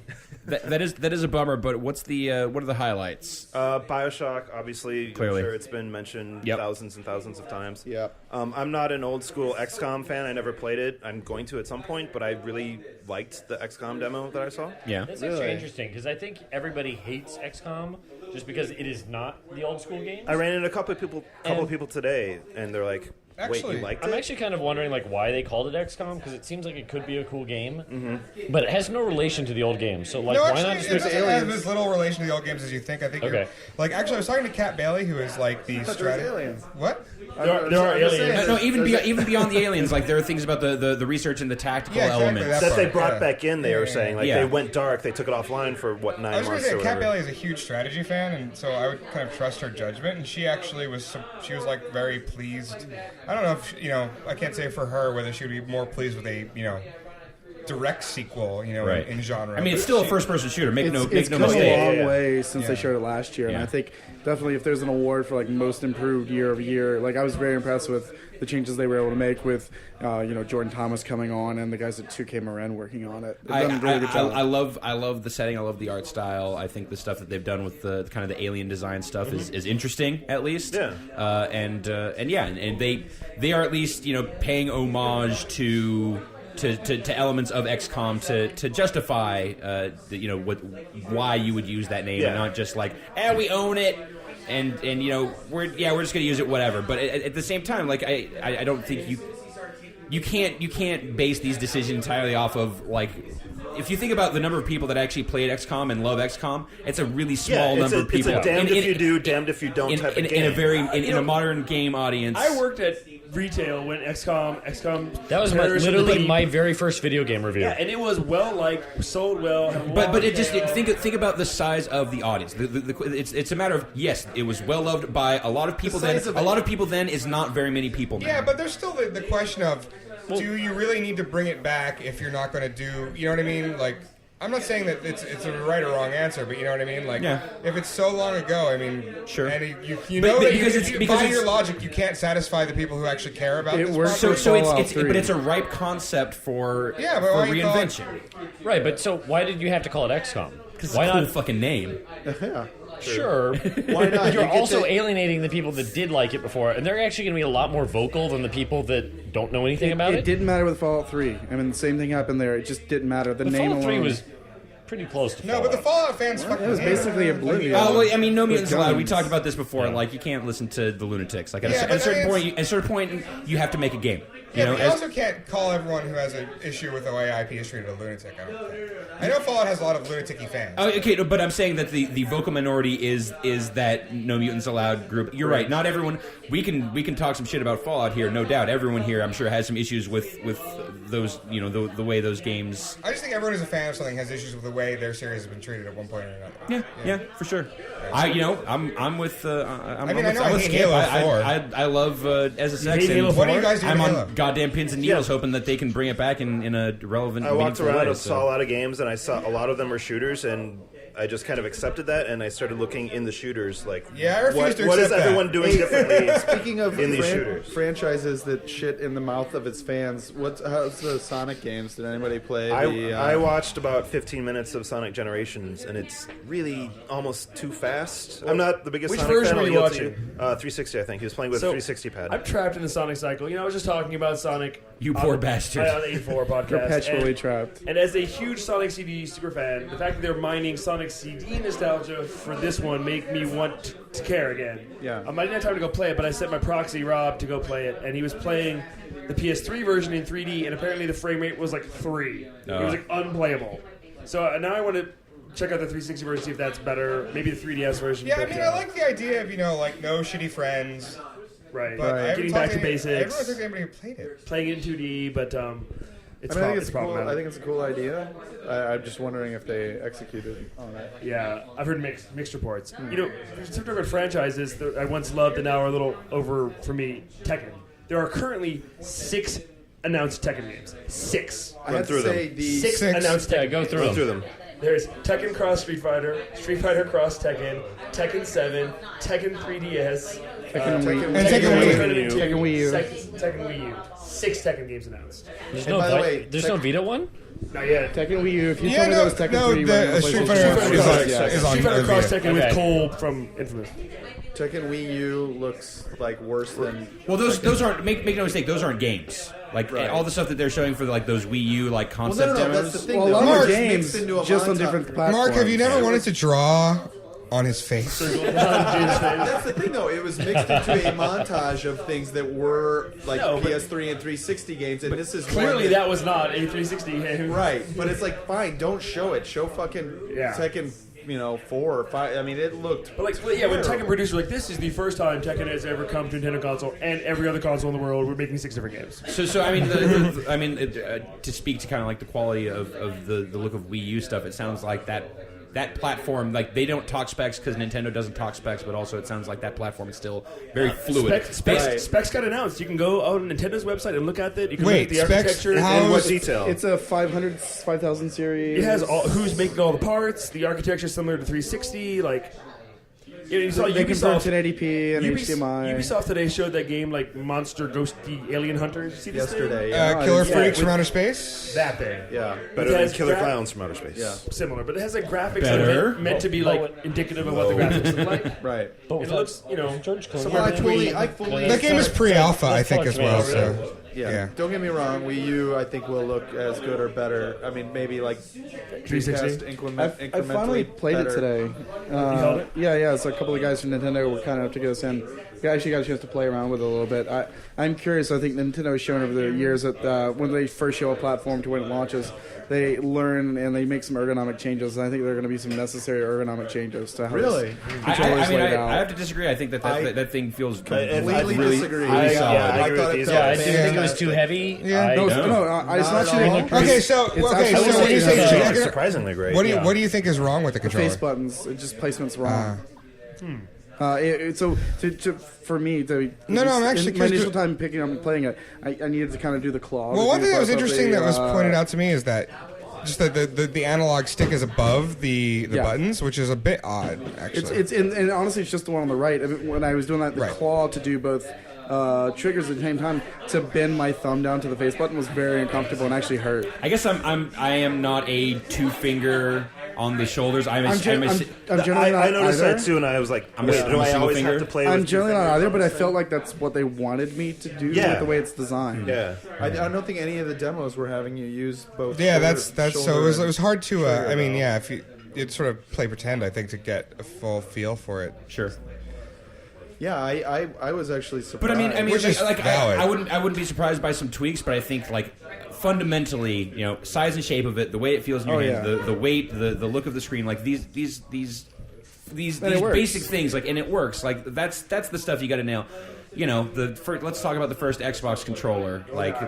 Talk No, about let's not. needing some. Yeah. Let's talk about the Duke. The greatest controller for a first-person shooter ever, handed down from God himself to Master Chief for your enjoyment. Into his lap.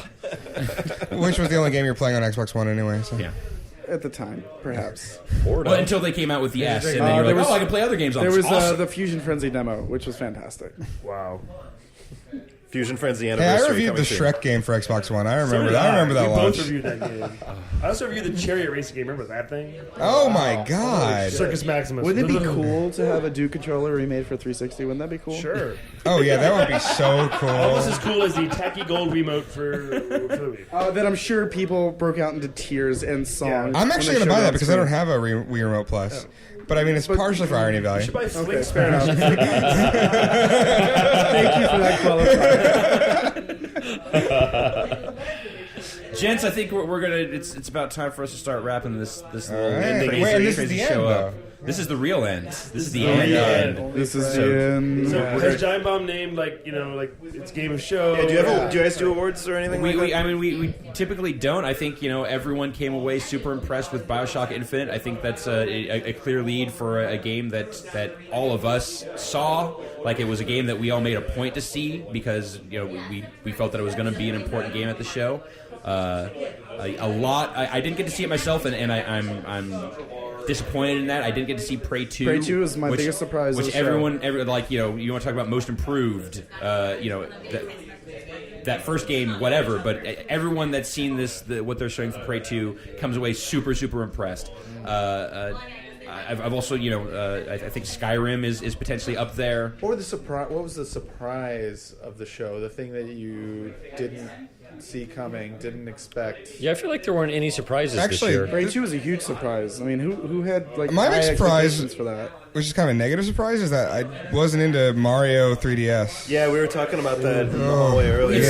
It's slow. It's not just slow. The perspective is weird. Screen. It's absolutely agree. the camera is weird, but I think the fundamental problem with it is, or what seems to be the problem, based on I played the whole demo, which was 4 levels. You played the boss? Yeah, I played the boss. I played haven't everything. seen the boss. The boss was standard Mario simple. boss. I mean, let's not talk. You stomp on him 3 The times. thing that's weird about it is that it's this sort of like compromise between 2D and 3D. Yeah. And you don't have camera control. But it's like weird because it's all very grid-like. You know what I mean? You're walking back or you're walking to the side. And Koizumi in the roundtable talked about how he wanted to bring Mario back to fundamentals and bring like a lot of the 2D Mario things that had never been in the 3D games, like flagpole jumping and running with B, into the series. Right. But I just was like, it's neither here nor there. That's Somebody was saying actually that it reminded them of Crash Bandicoot's 2D levels, where you had like a few different planes and you could walk. back. Yes, it does. I thought about Crash Bandicoot as well, which is not. Since Crash That's Bandicoot, not a good comparison. Crash Bandicoot was a crappy ripoff of Donkey Kong Country, which is a crappy ripoff of Mario. That is kind of. I was just disappointed that I couldn't turn the Tanuki suit into a statue. I tried that. Can you? No, I was asking people. They was like, I forgot. You really can't. It's confirmed. No. You can't. And here's a sad thing. At least not now. So I tried every button. I tried it too. Yeah. So I'm like, if I'm gonna have the goddamn Tanuki suit, I better be able to turn Otherwise, into a just give me statue. the raccoon tail. Here's another weird thing: is that you. Like, anytime you stand on a pipe that you can go down, it says a little bubble pops up Mario's head with an R. Because you use R to go down pipes because you can't use down. So it's like you are sort of taking away, not like, searching for the pipes that work in Mario is like the most fun thing about Mario, but it just felt, I don't know, it feels off. Interesting. Feels well, off. But no positive surprises. No, I like. E3 I don't know if it's a surprise, but Papa and Yo, the PSN game. I've heard some things about that as well. It's just a really interesting concept. I was surprised by the rapping during the Final Fantasy 13 2 battle music. Yeah, that was surprising. But not that surprising. They had a lot of vocals in Final Fantasy 13 1. Great music. What stuff did I see that I really... I saw the new Hitman game. I only played the last game. I wasn't deep into the series, but I enjoyed what they showed of that. Did anyone else play Deus Ex? Outside of the show, but I heard some pretty bad things. Yeah, it's not getting great word of mouth at the moment. What's wrong with it? It's poor. It's a bad game. Oh, okay. Well, No, it feels clunky and old. Is the issue? Yeah, the art direction's quite sweet. I don't know about the.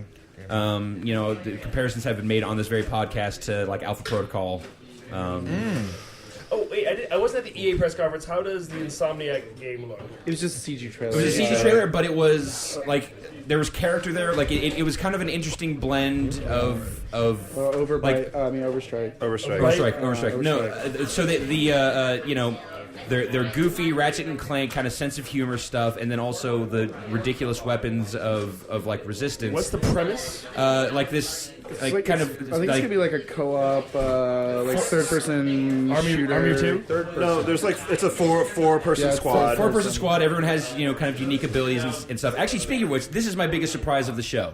Brothers in Arms, Furious 4. Fuck. Seabake. Seabake is here. I didn't even know you were showing up. Come on in, sir. It is indeed. We are shutting down the show, so come in and watch the final moments here. Brothers in Arms Furious 4, which is that game that they announced during the Ubisoft press conference with just a trailer. They actually showed gameplay in a theater at the Ubisoft booth. Actually, I want to hear real fast about the trailer.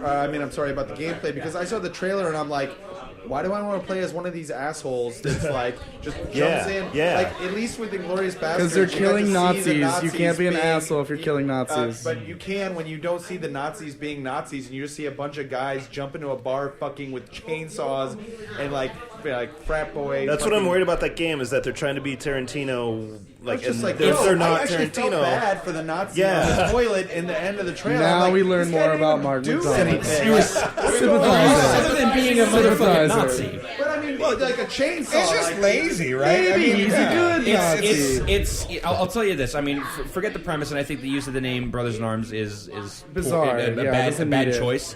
It looks like the most fun the Gearbox guys are having of like the myriad projects that they currently have in the works. Like it's crazy and over the top in a lot of like Borderlands kind of ways. It has a good sense of humor to it, and it looks great. It actually looks really, really good. There's some amazing lighting, some good kind of set piece moments in the demo that they showed, and it's I'm not sure the tech, but 4-player kind of like to Overstrike a similar concept of 4-player cooperative, everyone with different abilities, and they're doing crazy shit like. I don't want to go into this too much because we talked about this on this podcast, but my moment, like I walked in a couple minutes late to that demo. And as I'm walking in, the guy's saying, all right, so we're going to take this landmine and we're going to combine it with this bear trap. And I'm like, all right, yeah, fucking sold. Whatever it is that you guys are doing, then I'm paying attention now. So it's bananas. It's not serious at all, as you can tell from that trailer. I was just surprised that it was a game. After that announcement, they showed that trailer. I'm like, okay, we'll see this game in 9 months. Because all they have is the Siege trailer, but the fact that exists and that I think it looks like potentially goofy, stupid fun. I heard a lot of. I mean, there was a lot of positive buzz. I saw a lot of people tweeting positive stuff about it. Yeah. After it, but me having only seen the trailer, I was like, the trailer on its it's kind of like for me also the Tomb Raider thing. Like, take sexy CG. Take what you will from the that kind of that first half of that. The demo for Tomb Raider that they showed, there's this whole second half that they were showing in the back of the booth at Square Enix, which is a lot more open. It feels more like Tomb Raider, and you're seeing like some character growth, and it seems like it really is like the potential for them to really pay off this idea of this young Lara and that being significant. That game looks fantastic. It's a very, very like the weather effects and stuff that they have for the environments. It's looking very, very solid. And I think there was a ton of games actually at the show that the stuff they were showing publicly it's the weird thing I realized this year. The stuff they're showing publicly was not the best stuff that they have even to show for these games. Yeah. That was a big thing this year. Which it baffles me that and again I don't want to get into it because we're running out of time and I've done this before, but you show off Mass Effect, you show a rail shooting sequence, show me Mass Effect, things like that. Like let's get into what these games actually are, not just what's the flashiest moment that we can give people and then keep the actual game stuffed away in the back of the booth somewhere. So I'm not sure I entirely understand like what the motivation is, like how they get to these decisions, but something I noticed and something that was kind of disconcerting during the show this year. So. All right, let's move around the couches here. Let's get some final thoughts here. Mark McDonald, final thoughts here on E3 2011. Wow. Way too many first-person shooters. I think there are always too many, but this year I was like, some of the press conferences I was like, wow, okay, that's cool, I got it. I think. Whereas everybody was chasing after Halo now there's also Call of Duty, and it's like, shit, everything's got to be a first-person shooter. And I think too few of them are doing what Bioshock Infinite is doing, which I think is like actually doing something interesting outside of the shooting or interesting in terms of narrative and stuff.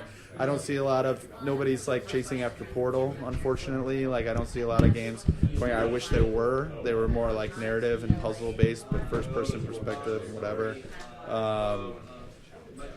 yeah, I guess that's about it. Shane?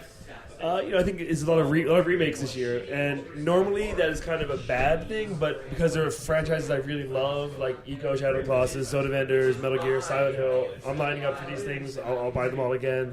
I feel like Kinect and Move didn't quite prove themselves, like 1 year later, you know? I was surprised that Sony, how much time they spent talking about Move. Yeah. They both of them. I mean, like, Move and Kinect were huge parts of both of those press conferences, and me, I'm like, can still kind of take it or leave it. And I own them both. I'm like, Kinect I expect, but Move, it's like, who talks about any Move? Well, I mean, for a first-person shooter, yeah, it's an option, I think, for those. But, like, when they're making, like, Start the Party 2, I'm like, is that the right answer, Sony? I don't know. So many dancing games.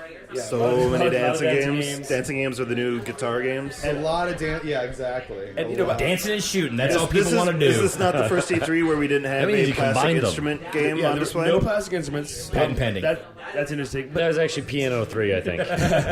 But, I think there were a tremendous amount of great games. You can have that one. But there were some, like, egregious no-shows, like Last Guardian not here, Metal Gear Rising not here. So, I didn't get everything I wanted, but overall I think it was a good E3. Yeah.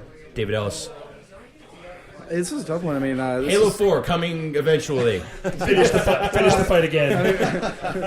We've announced, Holiday 2012 on that one, so but we're not really talking about that right now. Fantastic. Not finish the fight, start a second fight. Andrew Pfister.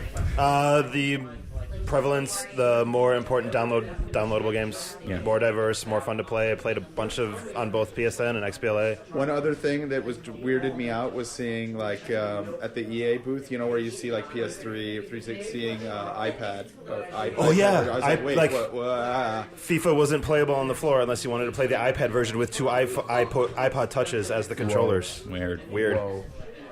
Peter Bartholow, closing thoughts here as E3 2011 shuts down. By Skullgirls.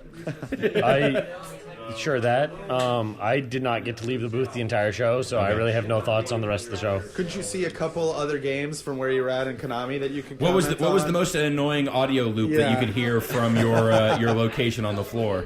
Really, just the one that I was playing. Pitching the game. I love this honesty, Peter. It's really a brains or brawn decision. If you pick one character, you get a lot of hit points and additional strength. But if you pick three characters, you have assists and health regen. Get him off script. Get him off script. I think so. That's the worst loop. I was expecting, me being an old school fan of Japanese games. Honestly, I'm really into them. I like their design sensibilities. I was really expecting more of a bounce back for Japan this E3, because a lot of creators are super motivated. We see, talk to different creators. Never overestimate Japan.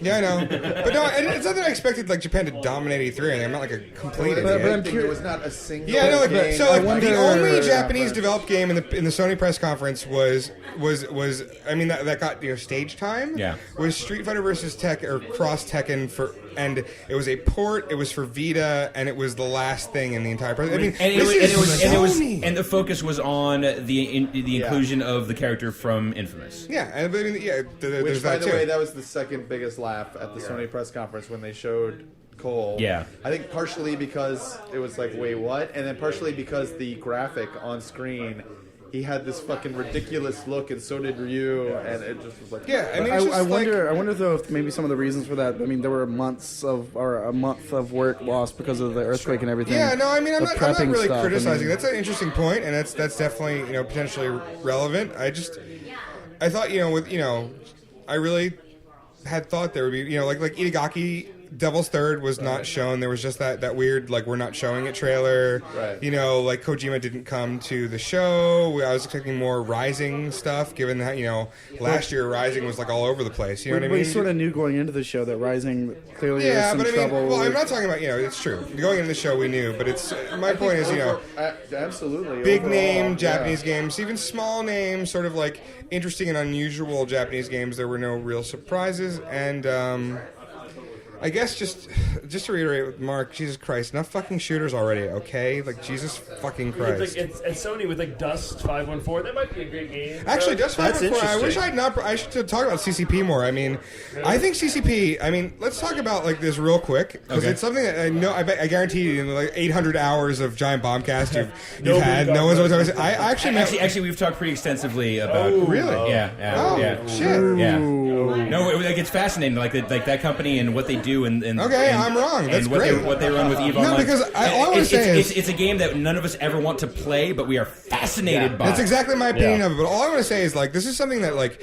literally no one else has really ever done. They're taking a universe and expanding it in a game, and both the games, Dust and Eve, hook directly into the same server system, and the things you do in them directly affect each other. And if you start, like, say, a corporation in Dust, that's a corporation that exists in the Eve interface, and you can, like, basically, it's I really wish that what they showed looked more interesting, because all in concept, it's like, this is fascinating. It was just another shooter. But you're the troops on the ground, like doing the bidding of the corporations high above you. That's really interesting. And the corporations that high above you are actual people. Yeah, and they're like doing like actual like I think strategic CCP is a stuff. really, really fascinating company. So I'm actually glad to hear you gave them some. Oh no, we've had them in the office when we were back in Sausalito. So we are very interested. That was one of the most interesting meetings I had, was talking to CCP. Yeah. So.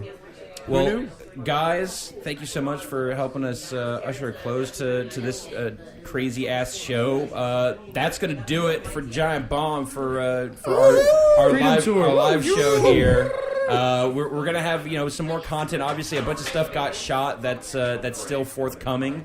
So look for that on the site over the next couple of days, and I'm sure into next week. But that's it from LA. So again, I want to thank everyone who showed up here on these couches. Mark, Shane, David, Skip, Peter, Christian, you guys, everyone else from all the other nights. We've been blessed with just amazing guests all week long. It's been a ton of fun. Special shouts out to Drew Scanlon, Vinny Caravella, and Joey Famelli for being the goddamn workhorses of this Unsung organization. heroes are the producers and the tech guys. I will sing from the top, and also our tech guys, Alexis, our designer, for our current amazing front door design, which has been a boon for us in all the video stuff we've been doing this week, and to Dave Snyder for getting all the tech working on the back end, and also doing a lot of hardcore design work. So thank you guys so much for making all this possible, allowing us to have these dumbass shenanigans and 3 to 5 hour long podcasts every night. Couches. Not indulgent. So with that, we say good night from Los Angeles. Good night. Bye.